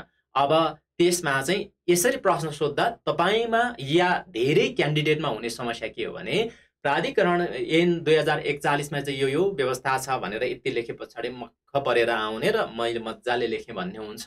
प्रश्नले के भनिरहेको छ त भन्दा प्राधिकरणका काम, कर्तव्य र अधिकार के हुन् लेख्नुहोस् भनिएको छ। त्यस्तो अवस्थामा चाहिँ के भनिएको हो त भन्दा तपाईले याद गर्नुपर्ने कुरा चाहिँ नेपाल विद्युत प्राधिकरण ऐन 2041 तथा अन्य प्रचलित ऐन कानुनमा उल्लेख भए अनुसारले प्राधिकरणको काम, कर्तव्य र अधिकार देखाएअनुसार रहेका छन् भनेर यसका अतिरिक्त अन्य कुराहरूलाई पनि प्राधिकरणले गर्ने अन्य काम, कर्तव्य र त्योसँग सम्बन्धित कार्यहरूलाई पनि तपाईले उल्लेख गर्नुपर्ने चाहिँ प्रश्नले त्यो कुराले चाहिँ हिडन रूपमा चाहिँ अपेक्षा राखेको हुन्छ। यो कुराले चाहिँ तपाईले आफूले लेख्दै जाँदा चाहिँ अन्य कुराहरू लेख्न सकियोस् नसकियोस्, तर कुरा त मैले अरू पनि लेखेको छु है भनेर ठिक्क त त्यसरी बनाउनु जरुरी छ सुरुमा। त्यो भनेको कहाँनिर हो त भन्दा नेपाल विद्युत प्राधिकरण ऐन 2041 र अन्य प्रचलित ऐन कानुनमा भए अनुसारका व्यवस्था बमोजिम प्राधिकरणका काम, कर्तव्य र अधिकार देखाएअनुसार रहेका छन् भनेपछि कमन रूपमा चाहिँ यही नै कुरा कमन रूपमा अन्य ऐन कानुनले पनि समेट्ने हो हैन। त्यसो हुँदा चाहिँ यो अनुसारले चाहिँ तपाईले परीक्षामा प्रश्नले मागेको कुरालाई एकदमै बुझेर चाहिँ त्यसरी प्रस्तुत गर्ने पनि आवश्यकता रहन्छ। ल ठीक छ, प्राधिकरणको काम, कर्तव्य र अधिकारबाट सोधिदा त्यो अनुसारले चाहिँ तपाईले यसमा प्रस्तुत गर्नु होला, अर्थात् यसमा चाहिँ लेख्नु होला। अब प्राधिकरणको अधिकार भनेर हेरौँ, प्राधिकरणको अधिकारसँग सम्बन्धित व्यवस्था भनेर अधिकार भनेर चाहिँ छुट्टै दफा 20 मा चाहिँ उल्लेख रहेको छ। प्राधिकरणको अधिकार अब यो विद्युतको उत्पादन, प्रसारण र वितरणको लागि चाहिँ के कस्तो अधिकार भन्ने कुरा हो। प्राधिकरणको अधिकार भन्नाले चाहिँ यसभित्र मुख्य रूपमा चाहिँ त्यसमा अन्य कुराहरू छाड्दिउँ, तपाईले यो किवर्ड हेरे पछाडि लेख्न सकिहाल्नुहुन्छ। प्राधिकरणले के अधिकार छ त भन्दा यसरी विद्युतको उत्पादन, प्रसारण र वितरणसँग सम्बन्धित कार्यहरूका लागि चाहिँ ऋण लिने अधिकार छ। ऋण लिने सन्दर्भमा स्वदेशी तथा विदेशी भनेर यो उसलाई चाहिँ यसमा के गरेको छ त भन्दा छुट्याइएको छ। स्वदेशी तथा विदेशी विभिन्न निकायहरूबाट, ब्याङ्क तथा वित्तीय निकायहरूबाट, अन्तर्राष्ट्रिय संस्थाहरू हैन, वर्ल्ड ब्याङ्क, IMF, ADB, त्यस्तै अन्य विभिन्न संस्थाहरू छन्, निकायहरू छन्, यो पनि मैले तपाईलाई बताएको थिएँ। सो सन्दर्भमा प्राधिकरणले के छ त भन्दा यस किसिमका आफ्नो कार्य सम्पादन गर्नका लागि ऋण लिने अधिकार रहेको छ। त्यो स्वदेशी होस् या विदेशी, तर त्यसको अगाडि, त्योभन्दा अगाडि चाहिँ के व्यवस्था छ त भन्दा नेपाल सरकारसँग चाहिँ आवश्यकता अनुसारले स्वीकृति लिनुपर्ने त्यसको व्यवस्था रहेको छ। अनि त्यस पछाडि अर्को दोस्रो कुरा भनेको चाहिँ प्राधिकरणले के अधिकार छ त भन्दा हामीले आर्थिक कार्यप्रणाली पढेका छौँ नि। आर्थिक कार्यप्रणालीमा चाहिँ बिना ऐन कानुन अर्थात् ऐन कानुन बिना या कानुनी आधार बिना चाहिँ जनताबाट चाहिँ कर सङ्कलन गर्न नपाइने भन्ने कुरा पढ्यौँ भने प्राधिकरण पनि त्यो बाटो औसुतो छैन। प्राधिकरणले पनि नागरिकबाट त्यत्तिकै कर असुल गर्न पाइँदैन, तर यसको कानुनी व्यवस्था अनुसारले यसको अधिकारभित्र के चाहिँ सीमित अर्थात् के कुराको चाहिँ सुनिश्चितता गरेको छ त भन्दा विद्युतको महसुल र विभिन्न सेवा शुल्कहरू उठाउने, विद्युतको महसुल र सेवा शुल्क उठाउने, विद्युतको महसुल र सेवा शुल्क उठाउने। विद्युत प्राधिकरणले चाहिँ यसरी विद्युतको चाहिँ आपूर्ति अर्थात् उपलब्धताको सुनिश्चितता गरे बापत चाहिँ सेवाग्राहीबाट के गर्दछ त भन्दा महसुल र विभिन्न सेवा शुल्कहरू उठाउन सक्ने व्यवस्था रहेको छ। र त्यस्तै गरेर अर्को चाहिँ विद्युतको खरिद बिक्री भनौँ, सजिलो गरी बुझ्नुहोस्, विद्युतको खरिद बिक्री यो दुईटा कुरा थाहा पाएपछि तपाईँले सहजै लेख्न सकिहाल्नुहुन्छ।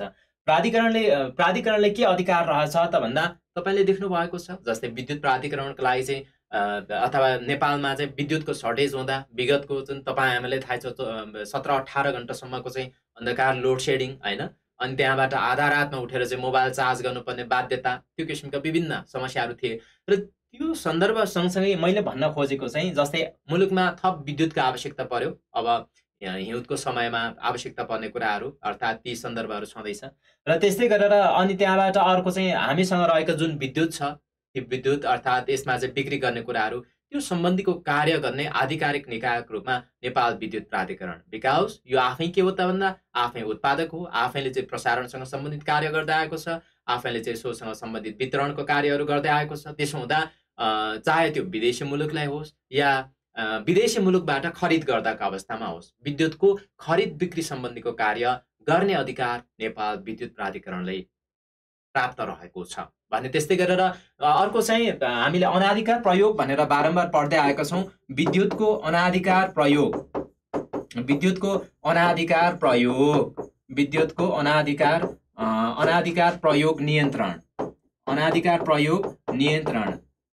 नियन्त्रण गर्ने अधिकार छ।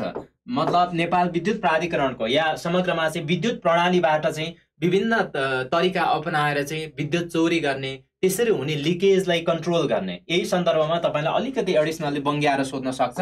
अब विद्युत प्राधिकरणले अहिले तत्कालै चाहिँ यति नै % चाहिँ लिकेज भनेर खासै त्यो अपडेट गरेको मैले नि भेटेको छैन, छ भने त्यही अनुसार अपडेट गर्नु होला। नभए यसमा के देखिन्छ त भन्दा करिब 15% हाराहारी चाहिँ अहिले जुन मेन प्रसारण लाइन छ त्यसबाट चाहिँ 15% विद्युत चाहिँ चुहावट हुने गरेको समस्या छ। विद्युत चुहावट सम्बन्धमा वर्तमान समस्याहरू समेत मध्यनजर गर्दै यो कुरामा तपाईँले धेरै पटक सोध्छ अर्थात् सोधिरहेको हुन्छ, विद्युत चोरीलाई कसरी अर्थात् विद्युत चुहावटलाई कसरी नियन्त्रण गर्न सकिन्छ। खालि चोरीकै कारणले गर्दा मात्रै होइन, सिस्टमकै कारणले गर्दा पनि, प्राविधिक कारणहरूले गर्दा पनि यो चुहावटहरू भइराख्ने कुराहरू आउँछ। पछि चर्चा गरौँला यसको बारेमा अलिक विस्तृतमा। यसरी विद्युतको अनाधिकार प्रयोग अर्थात् विद्युत चोरी गर्ने त्यो किसिमको कुराहरूलाई चाहिँ नियन्त्रण गर्ने अधिकार र कसैले त्यसरी चोरी गरेमा त्यो दण्डनीय अपराधको रूपमा चाहिँ रहेको कारणले गर्दा, कारबाहीको भागीदार समेत रहेको कारणले गर्दा त्यस्ता कार्य उप चाहिँ प्राधिकरणले चाहिँ मुद्दा समेत दायर गरेर कारबाही गर्न सक्ने किसिमको अधिकार चाहिँ प्राधिकरणलाई रहेबाट प्राधिकरणका काम कर्तव्यहरू सँगसँगै अधिकार यी विषयहरूमा रहेका छन्। र यसको अतिरिक्त चाहिँ प्राधिकरणले के गर्न सक्छ त भन्दा आफ्नो कोषमा रहेको जुन रकम रहेको छ ती रहेको रकमलाई चाहिँ लगानी गर्ने होइन, अनि त्यस्तै गरेर लगानी गर्ने मात्रै मैले उल्लेख गरेँ यहाँनिर, अर्थात् प्राधिकरणले चाहिँ उच्च नाफायुक्त क्षेत्रमा चाहिँ आफ्नो कोषमा रहेका रकमहरूलाई चाहिँ लगानी गर्न सकिने व्यवस्था रहेको छ।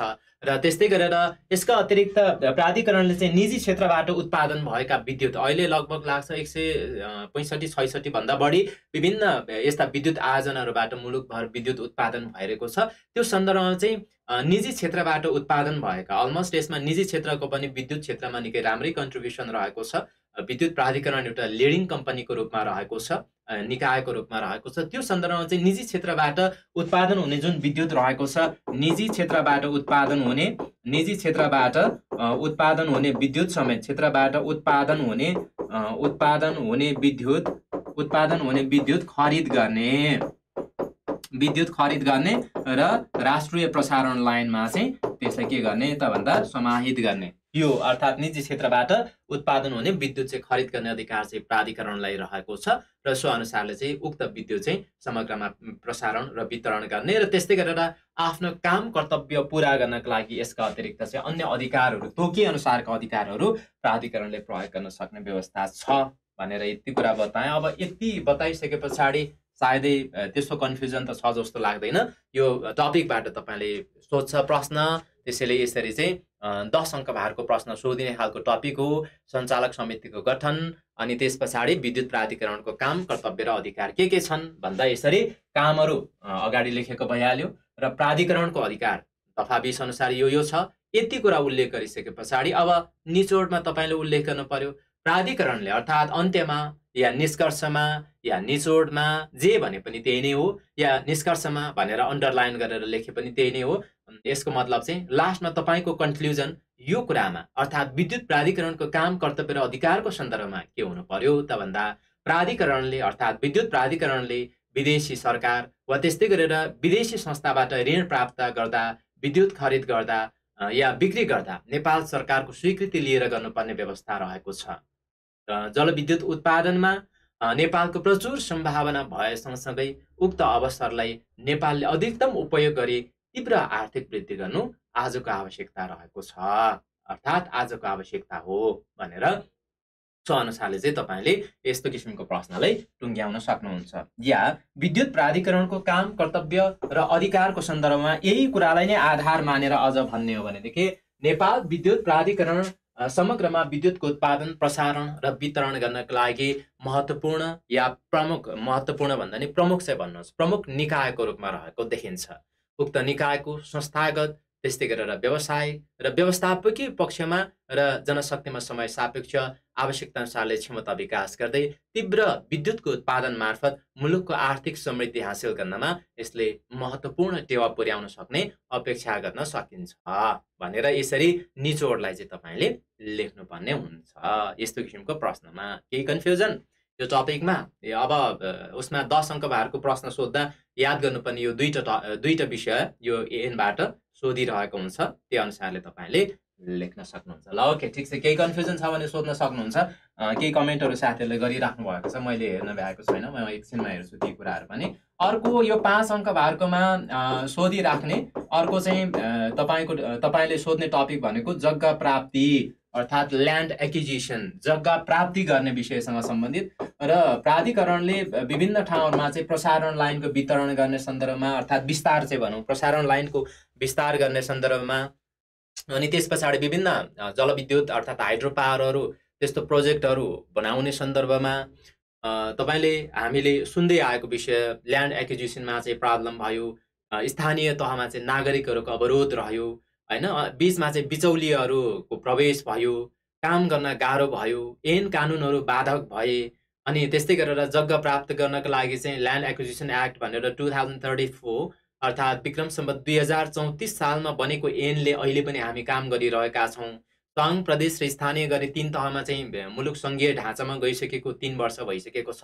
कहिलेकाहीँ तपाईँले चाहिँ के हुन्छ त अर्थात् कसरी सोध्छ त भन्दा सङ्घ, प्रदेश र स्थानीय तह अर्थात् मुलुक सङ्घीय ढाँचामा प्रवेश गरेको अवस्थामा चाहिँ प्राधिकरणको काम कारबाहीलाई कसरी प्रभावकारी बनाउन सकिन्छ त्यतातर्फ त्यसरी मोडेर सोध्ने गरेको पाइन्छ। त्यसरी सोध्ने सन्दर्भमा पनि प्रब्लम अर्थात् समस्याको रूपमा रहने विषयहरूमध्ये चाहिँ यो जग्गा प्राप्ति गर्ने विषय पनि एउटा समस्या हो। अरू कुरा त्यतातिर छाड्दैौँ, त्यतातिर धेरै डिटेल्समा नजाउँ। यसमा चाहिँ निष्कर्ष फेरि भनिदिनुहोस् न भन्नुभएको छ। निष्कर्षमा ठिकै छ, यसो भन्न सक्नुहुन्छ जस्तै यो विद्युत प्राधिकरण अर्थात् समग्रमा चाहिँ यसको काम कर्तव्य र अधिकारसँग सम्बन्धित कुराहरूलाई हेर्दा र अर्को कुरा चाहिँ जहिले पनि यो ओपनिङको कुरा र इन्डिङको कुरा जब टची हुन्छ, जब विषयवस्तुमा चाहिँ एकदम फोकस हुन्छ, त्यस्तो अवस्थामा चाहिँ यसले चाहिँ राम्रो टुङ्ग्याउने र राम्रो सुरुवातबाट चाहिँ मार्क्स राम्रो प्राप्त गर्न सकिने सम्भावना रहन्छ। त्यसैले त्यो कुराले अलिक फोकस गर्नुहोला। जस्तै मैले आफूले लेख्नु पर्यो भनेदेखि प्राधिकरणको सन्दर्भमा अर्थात् यसरी नेपाल विद्युत प्राधिकरणको काम कर्तव्य र अधिकारसँग सम्बन्धित कुराहरूलाई म लेखिदिन्छु है। एउटा चाहिँ यो जग्गा प्राप्तिको होइन, अगाडिको जुन विद्युत प्राधिकरणको काम कर्तव्य र अधिकार कसले शान्तजीले सोध्नु भएको छ, मैले त्यही कुरा नै विद्युतको उत्पादन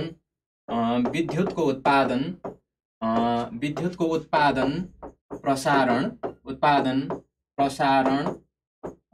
विद्युतको उत्पादन प्रसारण र वितरणमा नेपाल विद्युत प्राधिकरण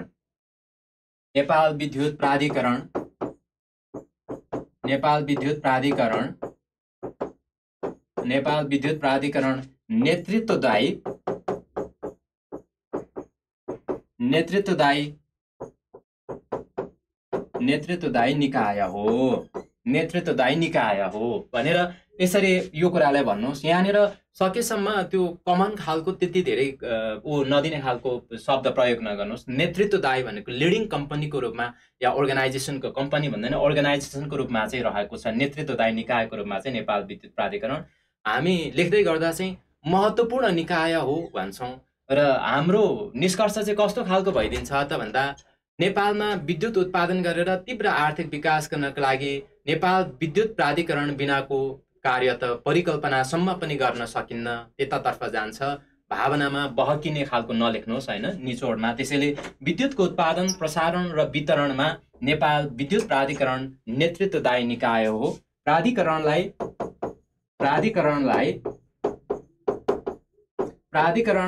प्राप्त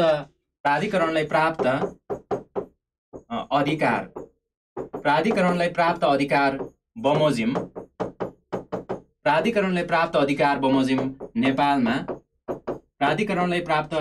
बमोजिम नेपालमा विद्युतको विकास चाहिँ भनौँ, नेपालमा विद्युतको विकास गर्न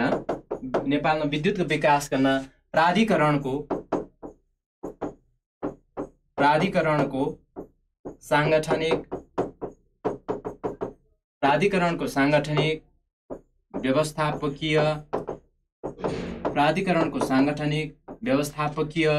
र व्यावसायिक क्षमताको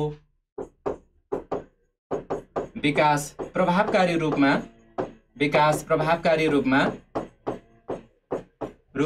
गर्न सकिए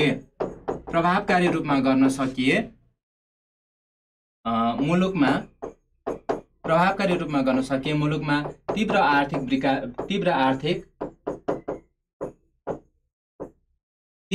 वृद्धि गर्न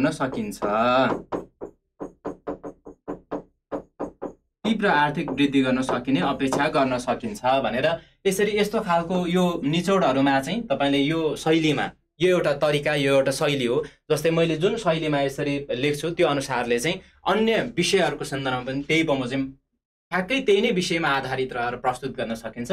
सो जस्तै यो विद्युत प्राधिकरणको काम कर्तव्य र अधिकारको सन्दर्भमा विद्युतको उत्पादन प्रसारण र वितरणमा नेपाल विद्युत प्राधिकरण नेतृत्वदायी निकाय हो। प्राधिकरणले प्राप्त अधिकार बमोजिम, किनकि हामी काम कर्तव्य र अधिकारको कुरा गरिरहेका छौं, माथि हामीले त्यो कुरा लेख्यौं, माथि एउटा कुरा लेख्यौं अनि त्यहाँबाट तल चाहिँ अर्कै निचोड भइदियो भने त्यो पनि विषयवस्तु भन्दा बाहिर लिक भन्दा बाहिर जान्छ। सो प्राप्त अधिकार बमोजिम नेपालमा विद्युतको विकास गर्न प्राधिकरणको सांगठनिक व्यवस्थापकीय र व्यावसायिक क्षमताको विकास प्रभावकारी रूपमा गर्न सकिए मुलुकमा तीव्र आर्थिक वृद्धि गर्न सकिने अपेक्षा गर्न सकिन्छ भनेर। त्यसो भयो भने चाहिँ यस्तो गर्दा राम्रो हुन्छ है भन्ने हो। तर यसो गर्यो भने चाहिँ यसमा चाहिँ एकदमै आदर्श पनि बनाउनु हुँदैन, त्यसले त्यति राम्रो सुनिदैन। आदर्श भन्नाले चाहिँ जस्तै सुखी नेपाल र समृद्ध नेपाल बनाउन सकिन्छ भन्यौ यहाँनिर अन्त्यमा, सपोज प्रभावकारी रूपमा गर्न सकिए मुलुकमा चाहिँ अथवा नेपाललाई सुखी र समृद्ध नेपाल बनाउन सकिन्छ भनेर त्यो किसिमको एकदमै आदर्श कुरालाई राखेर ठोकुवा गरेर भन्दा पनि त्यसले चाहिँ अलि कस्तो जस्तो अड जस्तो सुनिन सक्छ। त्यसैले चाहिँ रियालिटी बेस्ड भएर तपाईले विषयवस्तु केन्द्रित भएर प्रश्नहरुको चाहिँ त्यो अनुसारले निचोड या निष्कर्ष लेख्दाखेरि त्यो इफेक्टिभ हुन्छ भनेर मैले तपाईलाई यति कुरा बताएँ। शान्तजीले सोध्नु भएको थियो त्यही सन्दर्भमा है मैले। ल ठिक छ, ओके। अब जग्गा प्राप्तिसँग सम्बन्धित 5 अंकको हो। जग्गा प्राप्तिसँग सम्बन्धित कुरामा चाहिँ यसमा सोधियो भने नेपाल सरकारले प्राधिकरणको लागि अर्थात् विद्युत प्राधिकरणको लागि जग्गा के कस्तो अवस्थामा चाहिँ अर्थात् नेपाल सरकारले कस्तो प्रयोजनको लागि, के उद्देश्यको लागि भनेर उल्लेख गरेर सोध्न सक्छ। के उद्देश्यको लागि चाहिँ विद्युत प्राधिकरणको लागि जग्गा प्राप्ति गरिदिन सक्ने व्यवस्था रहेको छ, चर्चा गर्नुहोस् भनेर अथवा लेख्नुहोस् भनेर सोध्छ। त्यसरी सोधिएको अवस्थामा खालि त्यही उसमा चाहिँ एनमा रहेका व्यवस्था मात्रै चाहिँ तपाईँले उल्लेख गर्न सक्नुहुन्छ, त्यति कुरा मात्रै हो। यसमा चाहिँ तपाईँले के अर्थात् यसमा चाहिँ कतिवटा 6-7 वटा लगभग जसम्मको कुराहरू छ। जसम्म भनेपछि 5 अङ्कको, ल ठिक छ। जस्तै यसमा चाहिँ कति अङ्कको अर्थात् कुन प्रश्न सोधेको छ, प्रश्न नम्बरको यति उत्तर भनेर, अनि त्यस पछाडि के भन्न सक्नुहुन्छ त भन्दा नेपाल सरकारले प्राधिकरणको लागि जग्गा प्राप्ति सम्बन्धी व्यवस्था भनेर त्यति कुरा मात्रै भनेर अन्डरलाइन गरेर सिधै तपाईँले चाहिँ बुँदाहरू लेख्न सक्नुहुन्छ। किनभने नि यहाँनिर 5 अङ्क भारकोमा तपाईँले मैले बेला बेला भन्दै आएको छु, ओपनिङमा 1-2 वटा सेन्टेन्स लेख्दा राम्रो भनेर 5 अङ्क भारकोमा त्यो पोसिबल हुन्न है। यहाँनिर याद गर्नुहोस् है, 5 अङ्क भारकोमा त्यो पोसिबल हुन्न। अनि त्यहाँबाट जस्तै ल प्रश्न नम्बर यही नै कुरा कतिमा रहेछ त भन्दा प्रश्न नम्बर 4 मा रहेछ। प्रश्न नम्बर 4 उत्तर। अब तपाईँले यति भनेर चाहिँ सिधै तल के गर्नुहुन्छ त भन्दा जग्गा प्राप्तिका कुराहरू लेख्न थाल्नुहुन्छ। तर प्रश्नले के भनेको छ त भन्दा जग्गा प्राप्ति कुन प्रयोजनले गर्न सकिन्छ भन्ने कुरा उल्लेख रहेको छ। त्यही कुरालाई अर्थात् नेपाल सरकारले अर्थात् प्राधिकरणको लागि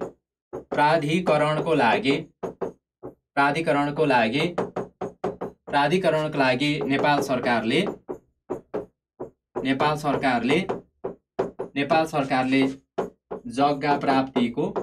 जग्गा प्राप्ति गर्ने अवस्था, नेपाल सरकारले जग्गा प्राप्ति गर्ने अवस्था अर्थात् जग्गा प्राप्ति गरिदिनुको उद्देश्य भनेर यसरी यति कुराले चाहिँ सो अनुसारले तपाईँले उल्लेख गर्नुभयो भनेदेखि अर्थात् प्राधिकरणको लागि सरकारले जग्गा प्राप्ति गर्ने उद्देश्य हैन, त्यसरी लेखेर अन्डरलाइन गर्नुभयो भनेदेखि त्यसले ठ्याक्कै कपी जाँच्ने व्यक्तिले, एक्जामिनरले चाहिँ यो क्वेसन के सम्बन्धी रहेछ भन्ने कुरा यही नै थाहा पाउँछ क्या। तपाईँको आन्सर तल पढिसके पछाडि यो क्वेसनमा चाहिँ यो थियो भन्ने भन्दा पनि यसरी माथि यति गरिदिँदा चाहिँ कपी जाँच्ने व्यक्तिले सजिलो हुन्छ। सजिलो बनाइदिएपछि 0.2, 0.3, 0.5 म्याक्सिमम हैन, त्यति आउनु पनि तपाईँको लागि धेरै राम्रो मार्क्स हो। सो प्राधिकरणको लागि सरकारले जग्गा प्राप्ति गर्ने प्रयोजन या उद्देश्य भनेर त्यति भनिसके पछाडि अनि त्यस पछाडि क ख गर्दै अनि त्यो अनुसारले चाहिँ तपाईँले यसमा उल्लेख गर्न सक्नुहुन्छ।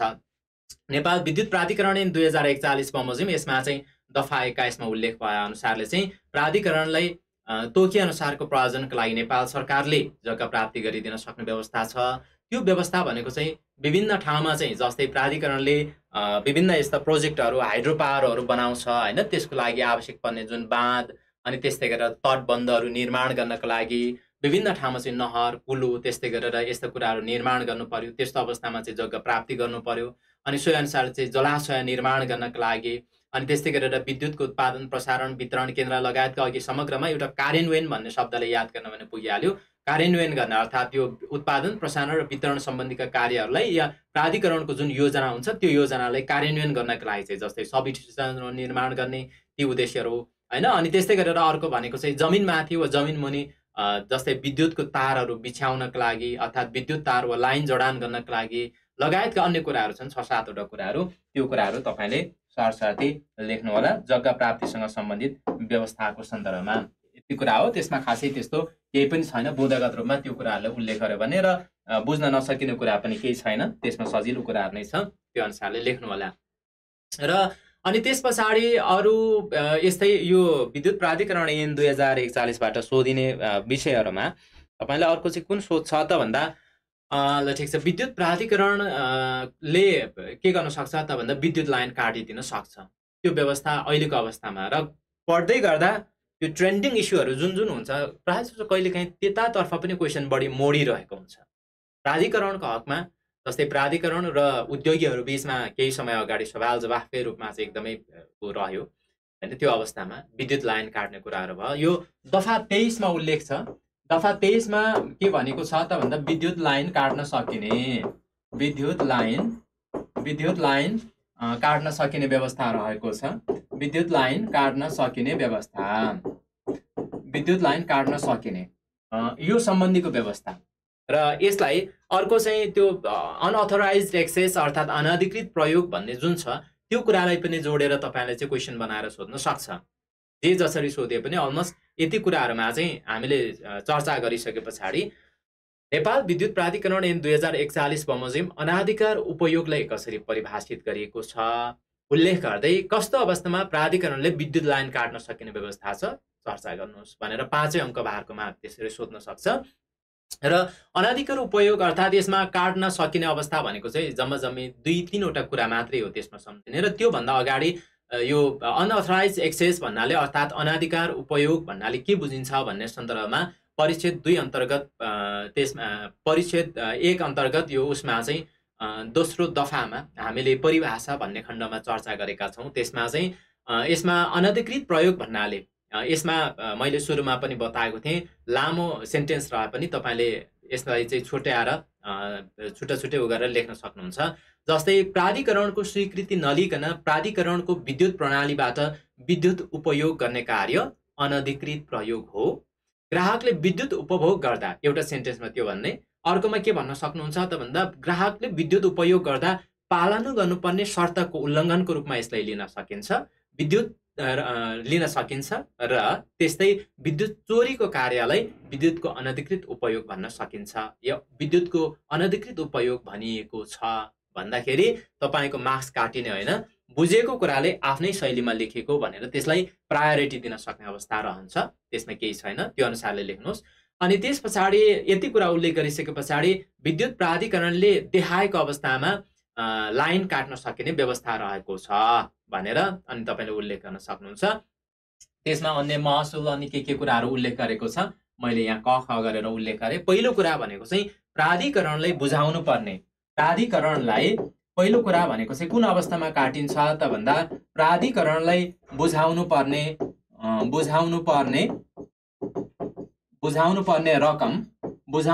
रकम समयमा प्राधिकरणलाई बुझाउनु पर्ने रकम समयमा नबुझाएमा मैले यहाँ एउटा रकम भन्ने शब्दले नै त्यो सबै कुरालाई यहाँ समेटेको छु। प्राधिकरणले बुझाउनु पर्ने जुन रकम छ त्यो रकम चाहिँ समयमा सम्बन्धित निकाय व्यक्ति वा पदाधिकारीले अर्थात् कुनै पनि निकायले चाहिँ नबुझाएमा त्यस्तो अवस्थामा चाहिँ प्राधिकरणले के छ त भन्दा नियमअनुसार त्यस्तो लाइन काट्न सकिने व्यवस्था छ। रकम भन्नाले यसमा चाहिँ उसमा ऐनभित्र चाहिँ महसुल त्यस्तै गरेर जरिवाना क्षतिपूर्ति होइन अतिरिक्त अन्य शुल्कहरू आदि कुराहरू तिर्नु बुझाउनु पर्ने भनेको छ। जस्ट यति भन्यो भने भइहाल्छ। प्राधिकरणलाई बुझाउनु पर्ने रकम समयमा नबुझाएमा चाहिँ के छ त भन्दा प्राधिकरणले जुनसुकै समयमा चाहिँ लाइन काट्न सकिने व्यवस्था रहेको छ। र अर्को दोस्रो कुरा भनेको चाहिँ यसमा विद्युतको अनाधिकार प्रयोग गरेमा यति दुईटा कुरा मात्रै हो। विद्युतको अनाधिकार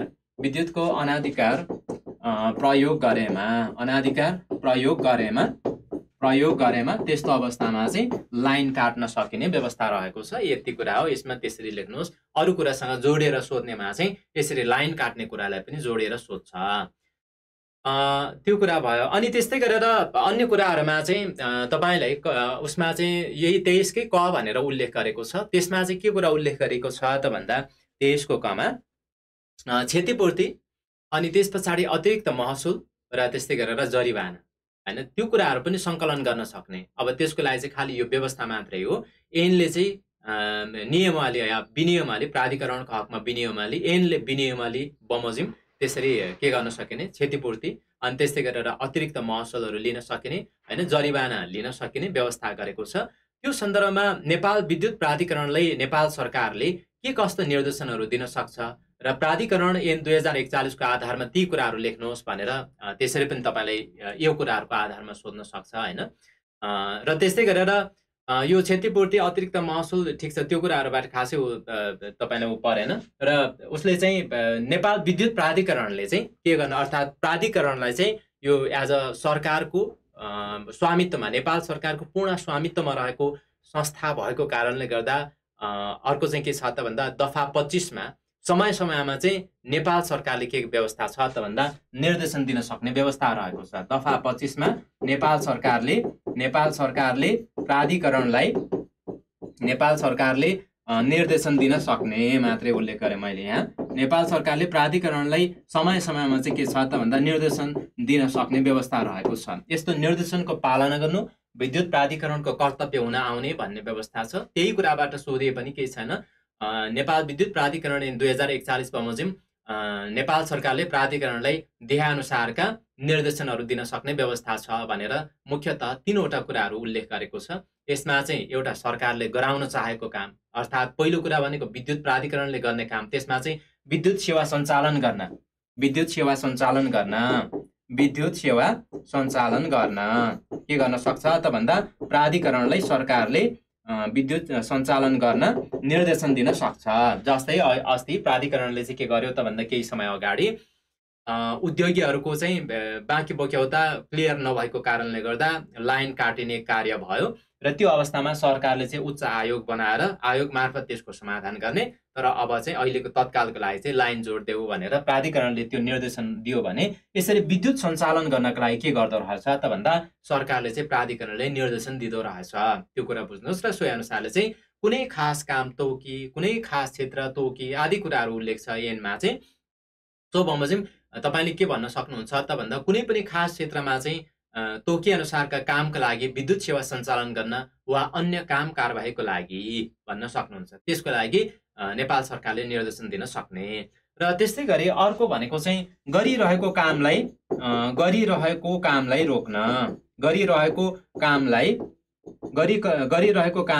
रोक्न के गर्न सक्छ? गरिरहेको कामलाई रोक्न सरकारले चाहिँ विद्युत प्राधिकरणलाई निर्देशन दिन सक्छ। अब यसमा चाहिँ प्राधिकरणले के गर्यो त भन्दा उद्योग व्यवसायहरूको चाहिँ लाइन काट्ने कार्य सुरु गर्यो, त्यो काम रोक भनेर सरकारले जुन आदेश दियो यसरी चाहिँ निर्देशन दिन सक्ने, कुनै पनि क्षेत्रमा गरिरहेको कुनै काममा चाहिँ यसरी सरकारले निर्देशन दिन सक्ने व्यवस्था छ हैन। अनि त्यस्तै गरेर अर्कोमा चाहिँ प्राधिकरणले गर्न आँटेको चाहिँ अर्थात् गर्न आँटेको कुनै काम कुरा छन् भनेदेखि प्राधिकरणले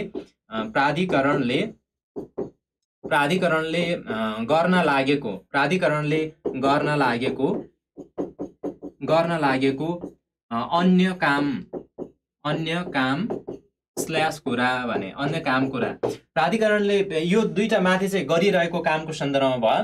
प्राधिकरणले अन्य कुनै काम गर्न आँटेको छ, कुनै डिसिजन गरेको छ हैन, त्यस्तो अवस्थामा चाहिँ के गर्न सक्छ त भन्दा त्यस्तो काम गर्न नगराउनको लागि चाहिँ हुन लागेको काम रोक्न चाहिँ सरकारले सकिने भन्ने व्यवस्था रहेको छ। र नेपाल सरकारले यसरी निर्देशन दिन्छ। नेपाल सरकारको स्वामित्वमा भएको सङ्गठन या संस्था भएकोले सरकारको यो निर्देशनलाई पालना गर्नु प्राधिकरणको कर्तव्य हो। र नेपाल सरकारले कुनै पनि काम गर्नको लागि र नगराउनको लागि, अर्को कुरा स्मरण रहोस्, कुनै पनि काम गर्न या नगराउनको लागि चाहिँ प्राधिकरणलाई नेपाल सरकारले निर्देशन दिन सक्छ। तर यसरी दिएको निर्देशनबाट प्राधिकरणलाई कुनै पनि लस भयो भनेदेखि, फाइनेन्सियल लस भयो भने त्यो लस पनि कसले बेहोर्नु पर्ने त भन्दा नेपाल सरकारले चाहिँ बेहोर्नु पर्ने भन्ने व्यवस्था समेत चाहिँ यसबाट गरिदिएबाट प्राधिकरणलाई एउटा सबल र स्ट्रङ संस्थाको रूपमा चाहिँ यही ऐनले नै यसरी व्यवस्था गरेको मान्न सकिन्छ। बुझ्नुभयो मैले भनेको कुरा? अर्थात् प्राधिकरणलाई चाहिँ यसरी यही कारणले सरकारले दिएकै निर्देशनको कारणले गर्दा कुनै पनि लस भयो, प्राधिकरणको उठ्नुपर्ने अर्बौं रुपियाँको चाहिँ जुन बाँकी बक्यौता थियो त्यो नउठ्नाले प्राधिकरणलाई घाटा भयो भनेपछि त्यो घाटा कसले बेहोर्नु पर्ने? सरकारले बेहोर्नु पर्ने हैन। ती कुराहरू चाहिँ यसरी उल्लेख रहेको छ। अब पूर्व सूचना दिनुपर्ने, जानकारी दिनुपर्ने, अनि सोही अनुसारले चाहिँ लाइन काट्नुपर्ने हैन, त्यो लाइन काट्ने प्रक्रिया पछि हामी नियमावलीमा पढ्छौँ। यो पूर्व सूचना दिनै पर्छ, जानकारी दिनै पर्छ हैन। सरकारको हकमा सरकारले पनि जस्तै के हो यसमा चाहिँ समन्वय गरेर सो अनुसारले कार्य गर्दछ। सरकारले पनि यसमा चाहिँ अध्ययन त्यही बुझेर हैन त्यही अनुसारले मात्रै निर्देशन दिने हो, अचुवाको भरमा निर्देशन दिने भन्ने कुरा हुँदैन। ल ठिक छ, यो कुरा पनि भयो। र सोधिने कुराहरूमा अन्य कुराहरूमा खासै त्यति धेरै छैन सोधिने। लास्ट केही कुराहरू सोधिन सक्छ। प्राधिकरणले वार्षिक प्रतिवेदनको कुरा जहाँसम्म छ, प्राधिकरणले यसो तपाईँले वेबसाइटमा हेर्ने हो भनेदेखि सूचनाको हक सम्बन्धी ऐन 2064 छ। त्यो ऐन अनुसारले चाहिँ सार्वजनिक गर्नुपर्ने सूचनाहरू प्राधिकरणले सार्वजनिक गरिरहेको हुन्छ। र त्यस्तै गरेर वार्षिक रूपमा प्राधिकरणले आफूले सम्पादन गरेका काम कारबाहीहरूले चाहिँ प्राधिकरणले सोही अनुसारले चाहिँ के गर्दछ त भन्दा सार्वजनिक गरिरहेको हुन्छ। प्राधिकरणले प्रत्येक वर्ष लेखा परीक्षण समाप्त भएपछि लेखा परीक्षकको प्रतिवेदन सहित चाहिँ विद्युत आपूर्ति सम्बन्धी कार्यान्वयन योजना सम्बन्धीको विवरण आदि कुराहरू खुलाएर चाहिँ यसमा के गर्दछ त भन्दा यसरी प्रतिवेदन सार्वजनिक अर्थात् प्रकाशित गर्ने गर्दछ। ल ठिक छ, यो च्याप्टरबाट यति नै। केही छ सोध्नुपर्ने छ भने सक्नुहुन्छ, नभए विद्युत प्राधिकरणको काम कर्तव्य र अधिकारबाट तपाईँले सोध्यो भने यति कुरा हो। कति बजे? 50 भयो। ल ठिक छ, ओके। वार्षिक प्रतिवेदनबारे सोध्न सकिन्छ कि कसो सर भन्नाले मैले क्वेसन बुझिनँ है। ल ठिक छ, म तपाईँहरूको कमेन्ट पनि हेर्दै गरौँ ल, अहिले पछि लास्टमा रेस्पोन्स गर्छ है कमेन्टहरूको सन्दर्भमा। अब साधारण सभा सम्बन्धमा परिच्छेद 4मा उल्लेख रहेको छ। परिच्छेद 4 यसमा चाहिँ साधारण सभा अर्थात् जेनरल एसेम्ब्ली, साधारण सभा। अब अहिले तत्काल यतिखेर साधारण सभा नभएको अवस्था छ। सो सन्दर्भमा चाहिँ जस्तै यसले चाहिँ आइपिओ जारी गरेर प्राधिकरणले चाहिँ आइपिओ जारी गरेपछि अर्थात् नागरिकहरूमा चाहिँ या जनतामा सेयर जारी गरिसके पछाडि चाहिँ साधारण सभा सम्बन्धीका काममा चाहिँ अर्थात् साधारण सभा गरिने लगायतको कुराहरू छन्। प्राधिकरणको साधारण सभा सम्बन्धमा के कस्तो व्यवस्था रहेको छ भनेर त्यो किसिमको कुरा सोधियो भनेदेखि यसमा चाहिँ यो सम्बन्धीको व्यवस्था दफा 28मा छ, जसमा चाहिँ प्राधिकरणको जम्मा जुन निष्कासित सेयर पुँजी छ त्यो निष्कासित सेयर पुँजीको कम्तीमा 10% मूल्यको सेयर चाहिँ सर्वसाधारण जनतामा बिक्री भइसके पछाडि प्रत्येक वर्ष चाहिँ लेखा परीक्षण समाप्त भएर प्रतिवेदन प्राप्त भइसकेपछि त्यो मितिले चाहिँ 3 महिनाभित्र प्राधिकरणको प्रधान कार्यालय भनेर ठाउँसम्म तोकिदिएको छ। त्यस पछाडि चाहिँ यसरी के हुन्छ त भन्दा साधारण सभाको आयोजना गरिन्छ र यसरी साधारण सभाको आयोजना गरिने र सो अनुसार साधारण सभा अर्थात् यसमा चाहिँ पहिलो कुरा भनेको चाहिँ प्राधिकरणको जम्मा जुन निष्कासित सेयर पुँजी रहेको छ त्यसको 10% मूल्यको चाहिँ सेयर सर्वसाधारणमा बिक्री भइसके पछाडि साधारण सभा हुने र अहिलेको अवस्थामा जस्तै लेखा परीक्षणको सन्दर्भमा पनि महालेखा परीक्षकले गर्दै आएको र यसरी सेयर पुँजी चाहिँ निष्कासित गरेको सेयर पुँजी सर्वसाधारणमा चाहिँ बिक्री भइसके पछाडि चाहिँ प्राधिकरणले के गर्नुपर्छ त भन्दा छुट्टै लेखा परीक्षक नियुक्त गरेर आफ्नो लेखा परीक्षण गर्नुपर्छ। त्यसरी छुट्टै लेखा परीक्षक नियुक्त गरेर गरिएको लेखा परीक्षणबाट प्राप्त हुन आएको जुन प्रतिवेदन छ त्यो प्रतिवेदन प्राप्त भएको मितिले चाहिँ 3 महिनाभित्र के गर्नुपर्ने त भन्दा वार्षिक साधारण सभा गर्नुपर्ने भन्ने कुरा हो। यसमा त्यति कुरा बुझ्नुहोस् पहिलो। र अर्को कुरा भनेको चाहिँ यसरी प्राधिकरणको चाहिँ जम्मा जुन चुक्त सेयर पुँजी रहेको छ त्यो सन्दर्भमा सेयर धनीहरूले बीचमा कुनै पनि समय चाहिँ साधारण सभाको माग गर्न सक्ने व्यवस्था छ। साधारण सभा सेयर धनीहरूले बीचमा चाहिँ जुन कुनै समय माग गर्न सक्छ त्यो भनेको चाहिँ सेयर धनीहरूले अर्थात् यो जुन सेयर पुँजीको चाहिँ चुक्त सेयर पुँजीको कम्तीमा 10% मूल्यको चाहिँ सेयर लिने जो सेयर होल्डरहरू रहेको छ त्यस्तो सेयर होल्डरहरूले चाहिँ लिखित अनुरोध गरेमा एउटा कुरा र अर्को कुरा भनेको चाहिँ समितिले पनि आवश्यक छ, सञ्चालक समितिले पनि यो साधारण सभा आवश्यक छ भन्ने ठहर गर्यो भने त्यस्तो अवस्थामा साधारण सभा बोलाउन सकिने व्यवस्था छ। It is the major legislative body of authority भनेर मैले अगाडि पनि भनेको छु। अर्थात् साधारण सभामा गइसके पछाडि साधारण सभा नै यसको महत्त्वपूर्ण व्यवस्थापकीय निकायको रूपमा रहन्छ। पछि गएपछि त्यो चर्चा गरौँला, केही छैन, खासै त्यति धेरै डेफमा त्यतातिर नजाला अर्थात् नसोध्ला। खालि साधारण सभा सम्बन्धमा के व्यवस्था छ भन्ने कुरा मात्रै हो। एउटा कहिले आयोजना गरिन्छ भन्ने कुरा हो। जम्मा निष्कासित सेयर पुँजी अर्थात् सेयर चाहिँ सर्वसाधारणमा प्राधिकरणको सेयर चाहिँ सर्वसाधारणमा जारी भइसके पछाडि या बिक्री भइसके पछाडि प्रत्येक वर्षको लेखा परीक्षण सम्पन्न भइसके पछाडि प्रतिवेदन प्राप्त भएको मितिले 3 महिनाभित्र हैन यसमा चाहिँ प्राधिकरणको पहिलो कुरा चाहिँ प्राधिकरणको साधारण सभा गरिने।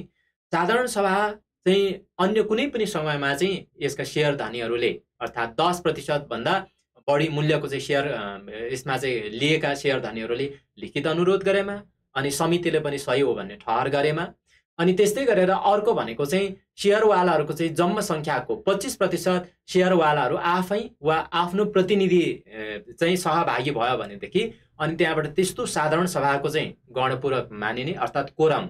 अर्को भनेको कोरम जस्तै साधारण सभा हुनका लागि कोरम कतिले पुग्ने भन्दा 25% सेयरवालाहरू या त्यस्तै गरेर आफ्नो प्रतिनिधिहरू निज सेयरवालाहरू सेयर धनीहरू आफै उपस्थित हुन सक्छ भन्ने छैन। निजहरूले तोकेर पठाएका आफ्नो प्रतिनिधिहरू चाहिँ 25% को सङ्ख्यामा चाहिँ उपस्थित भयो भने साधारण सभाको लागि चाहिँ कोरम पुग्ने भनेर उल्लेख छ। र त्यस्तै गरेर अन्य कुरा भनेको छ अब साधारण सभामा के छलफल गरिन्छ भन्ने कुरा हो। अब साधारण सभा भइसकेपछि सामान्यतः नेपाल विद्युत प्राधिकरणको आय व्ययको कुरा, नाफा नोक्सानको कुरा के कसो भयो हैन, अनि त्यस्तै गरेर अर्को ब्यालेन्स सिटसँग सम्बन्धित कुराहरू भयो, लेखा परीक्षणको प्रतिवेदन त्यसले औल्याएको कुराहरू भयो, अनि त्यस्तै गरेर अन्य उसमा चाहिँ सञ्चालक समितिको विभिन्न प्रतिवेदनहरू हुन सक्छ। त्यस्तो प्रतिवेदन उपरको विषयहरू जस्तै यसरी बुझ्नुहोस् व्यवस्थापिका संसदमा चाहिँ के को बारेमा छलफल हुन्छ। विभिन्न समितिहरू छन्, संवैधानिक अङ्गहरू छ, ती संवैधानिक अङ्गहरूले चाहिँ पेश गरेका प्रतिवेदनहरू, महालेखा परीक्षकको कार्यालयले पेश गरेको प्रतिवेदन राष्ट्रपति समक्ष, राष्ट्रपति थ्रु हुँदै प्रधानमन्त्री थ्रु हुँदै चाहिँ व्यवस्थापिकामा जान्छ र त्यहाँ छलफल हुन्छ। भनेपछि सञ्चालक समिति प्राधिकरणको पनि सबैभन्दा माथिल्लो निकाय, त्यहाँको पनि प्रतिवेदन हुनुहुन्छ। प्राधिकरणले सञ्चालन गरेका लेखासँग सम्बन्धित कुरा, अकाउन्टिङसँग सम्बन्धित, यसको चाहिँ नाफा नोक्सानसँग सम्बन्धित समग्र कुराहरू चाहिँ साधारण सभामा छलफल हुने विषय हुन्। त्यस उप छलफल गर्ने र त्यस्तै गरेर निर्णयहरू गर्ने आदि कुराहरू चाहिँ यसमा रहन्छ। र सम्बन्धित सेयर धनीले जुन अनुपातमा चाहिँ सेयर लिएको छ, साधारण सभामा त्यो सेयरको अनुपातमा चाहिँ मताधिकार हुने। जस्तै नेपालबाट संयुक्त राष्ट्रसङ्घमा के हुन्छ, पार्टिसिपेसन हुन्छ। त्यसमा चाहिँ प्रत्येक मुलुकको चाहिँ एउटा मात्रै, जस्तै सहभागी हुँदा 5-6 जनाको टोली सहभागी हुने, तर मताधिकार चाहिँ सम्बन्धित मुलुकलाई एउटा मात्रै हुने भन्ने व्यवस्था छ नि। सेम त्यस्तै गरेर सेयरको अनुपात जति छ, सम्बन्धित सेयर धानीहरूले त्यही सेयरको अनुपातमा चाहिँ मताधिकार कायम रहने भन्ने कुराहरू यसमा आउँछ हैन। आदि कुराहरू छन् यो साधारण सभासँग सम्बन्धित व्यवस्था। त्यसरी तपाईले उल्लेख गर्न सक्नुहुन्छ साधारण सभाको सन्दर्भमा। अनि त्यस पछाडि परिचित 5 लाई हेर्ने हो भनेदेखि यसमा लामो कुरा छैन, छोटो छोटै कुरा रहेको छ। कोष र लेखा परीक्षण भनेको छ। कोष र लेखा परीक्षण भनेर उल्लेख गरेको छ। कोष र लेखा परीक्षणको सन्दर्भलाई हेर्ने हो भने यसमा प्राधिकरणको एउटा छुट्टै कोष रहने केही गाह्रो छैन। त्यसमा खाली भनेको कुरा चाहिँ प्राधिकरणको, तपाईले जसरी संघीय सञ्चित कोष भनेर नेपाल सरकारको सञ्चित कोष पढ्नुभयो, त्यस्तै गरेर प्राधिकरणको एउटा कोष रहने। त्यो कोषमा चाहिँ प्राधिकरणको आफ्नो पुँजी, आफूले प्राप्त ऋण, अनुदान, सहयोग रकम आदि छ भने त्यो कुराहरू जम्मा हुने र सम्पूर्ण खर्च चाहिँ यसमा के हुने त भन्दा प्राधिकरणको यो कोष छ, यो कोषबाट बेहोरिने सबै खर्च। र त्यस्तै गरेर अर्को चाहिँ तपाईले आर्थिक प्रशासन ऐन पढ्नुपर्छ। प्राधिकरणको वर्तमान आर्थिक प्रशासन विनियमावली त्यो बमोजिम हुन्छ र आर्थिक प्रशासन विनियमावली चाहिँ सबै कुरा निर्धारण गरेकोले त्यसमा हामी विस्तृतमा चर्चा गरौँला। त्यति कुरा हो यसमा। र अर्को लेखा र लेखा परीक्षणको सन्दर्भमा मैले अगाडि नै भनिहालेँ, स्वीकृत ढाँचा वा तोकिए बमोजिम के हुन्छ त भन्दा लेखा राखिने। अनि त्यस्तै गरेर अर्को भनेको चाहिँ साधारण सभा नभएसम्म महालेखा परीक्षकबाट लेखा परीक्षण हुने, अन्तिम लेखा परीक्षण। साधारण सभा सम्पन्न भइसकेपछिको अवस्थामा भने प्राधिकरणले छुट्टै लेखा परीक्षक नियुक्त गरेर निजबाट चाहिँ प्राधिकरणको लेखा परीक्षण चाहिँ गराउनु पर्ने भन्ने कुरा हो। यति कुरा हो। अन्तिममा आइपुग्यौँ र परिच्छेद 6 मा चाहिँ के व्यवस्था छ त भन्दा विविध छ। कहिलेकाहीँ यतातिर कम नजर पर्छ विविधमा, प्रश्न फेरि यतैतिरबाट आइदिन्छ। विविधमा अन्य विभिन्न व्यवस्थाहरू छ। अब सल्लाहकार समितिको गठन भनेको छ। यसमा तोकी अनुसारले चाहिँ सल्लाहकार समितिको गठन हुने, अन्य कुराहरू छन्, खासै त्यति धेरै वो छैन।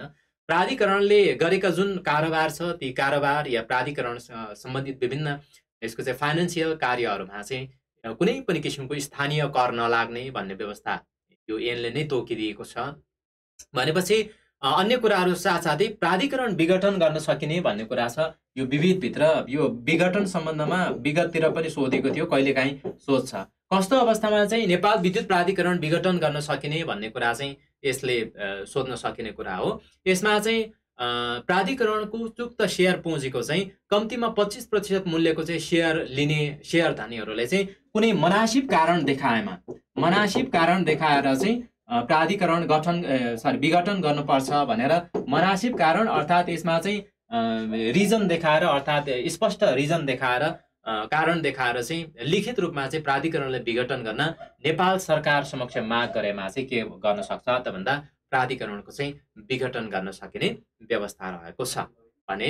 त्यस्तै अर्को भनेको चाहिँ यो प्राधिकरणको जुन सम्पत्ति रहेको छ हैन, विघटन पश्चात चाहिँ त्यस किसिमको सम्पत्ति हिनामिना, अर्थात् विघटन भन्दा पनि प्राधिकरणको जुन सम्पत्ति रहेको छ, जुन स्रोत साधन रहेको छ, यसको चाहिँ हिनामिना भएको, प्राधिकरणले गर्नुपर्ने उद्देश्य अनुसार, प्राप्त गर्नुपर्ने उद्देश्य अनुसारले काम नगरेको र नेपाल सरकारको निर्देशन समेत उल्लङ्घन गर्यो, निर्देशनलाई पनि मानेन, निर्देशन उल्लङ्घन, नेपाल सरकारको चाहिँ निर्देशन पनि मानेन, अर्थात् निर्देशन उल्लङ्घन गर्यो भने त्यस्तो अवस्थामा चाहिँ सरकारले के गर्न सक्छ त भन्दा सरकारले ती कुराहरू उप चाहिँ ठहर गरेमा विघटन गर्न सकिने व्यवस्था रहेको छ।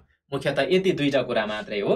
एउटा चाहिँ मनासिब कारण देखाएर, अर्थात् प्राधिकरणको चाहिँ जुन चुक्त सेयर पुँजी छ, त्यो चुक्त सेयर पुँजीको चाहिँ कम्तीमा 25% को मूल्य चाहिँ के सम्झिनुहोस्, साधारण सभाको कोरम सम्झिनुहोस्। 25% सेयर धनीहरू या निजले तोके अनुसारका प्रतिनिधि उपस्थित भयो भने कोरम पुग्ने हैन साधारण सभा। त्यस्तै गरेर विघटनको हकमा पनि उक्त शेयर पुँजीको चाहिँ कम्तीमा 25% मूल्यको चाहिँ शेयर लिने जो शेयरवालाहरू छ त्यस्तो शेयरवालाले मनासिब कारण देखाएर चाहिँ प्राधिकरण विघटन गर्नुपर्ने भनेर लिखित रूपमा अनुरोध गरेर पठायो।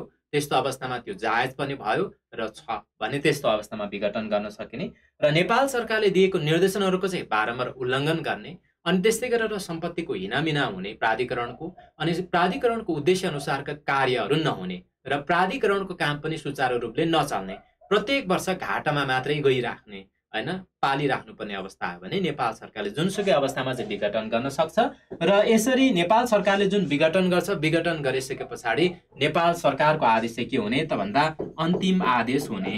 अन्तिम आदेश कसको हुन्छ त भन्दा नेपाल सरकारको चाहिँ अन्तिम आदेश हुने भनेर नै ऐनले व्यवस्था गरिएबाट प्राधिकरणको विघटन गरिनु हुँदैन भनेर अदालतमै गए पनि हुनेवाला केही छैन। यो ऐनले त्यो अनुसारले चाहिँ त्यस्तो खालको व्यवस्था गरिदिएको छ। यति कुरा हो नेपाल विद्युत प्राधिकरण ऐन 2041 भित्रका तपाईले पढ्नुपर्ने मुख्य कुराहरू। मैले प्रमुख कुराहरू बताएँ, सो अनुसारले बुझ्नुहोस्, सो अनुसारले तयारी गर्नुहोस्, अध्ययन गर्नुहोस् र ठिक छ केही छ भनेदेखि तपाईले सोध्न सक्नुहुन्छ। लास्टमा टाइम त 8 बजिसक्यो हैन, ठिकै छ। साधारण सभाबारे 5 मार्क्समा सोध्न सकिन्छ कि सकिँदैन? साधारण सभाबारे सोध्यो भने 5 अङ्क भारको सोध्न सकिएला, किनभने अब विद्युत प्राधिकरणले सर्वसाधारणमा शेयर जारी गर्ने भन्ने कुरा पनि आउँदैछ। त्यो हुँदै गर्दा चाहिँ यस्ता ट्रेन्डिङ इस्युलाई अलि फलो गर्नु होला। त्यो हुँदाखेरि साधारण सभातिरको कुरामा कतिको ध्यान दिएको रहेछ भनेर त्यसरी पनि तपाईलाई प्रश्नमा सोध्न सक्छ एक्जाममा। ल ठिक छ, यसरी यो नेपाल विद्युत प्राधिकरण ऐन 2041 भित्रका कुराहरू यी कुराहरू हुन्। यी कुराहरू बढी महत्त्वपूर्ण छन्, त्यो अनुसारले हेर्नुहोस्। अन्य कुराहरू म नोटमा पनि राख्ने होला, ऐनमा पनि छँदैछ, किताबमा पनि छँदैछ, तपाईँले हेर्नु भएकै छ। तर जुन जुन कुरामा मैले बढी फोकस गर्नु भने त्यसरी फोकस गर्नुहोस्। जसरी लेख्नुपर्छ भनेर मैले तपाईँलाई केही शैलीहरू बताएँ, त्यो शैलीमा लेख्ने प्रयास र अभ्यास चाहिँ नियमित रूपमा गर्नुहोला भन्दै आजले यो क्लास यहीँ टुङ्ग्यौँ। अब अर्को भोलिको क्लासबाट म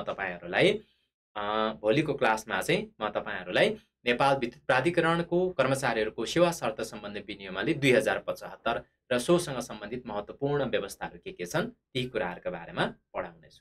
आजलाई यो क्लास यति नै। Thank you, by.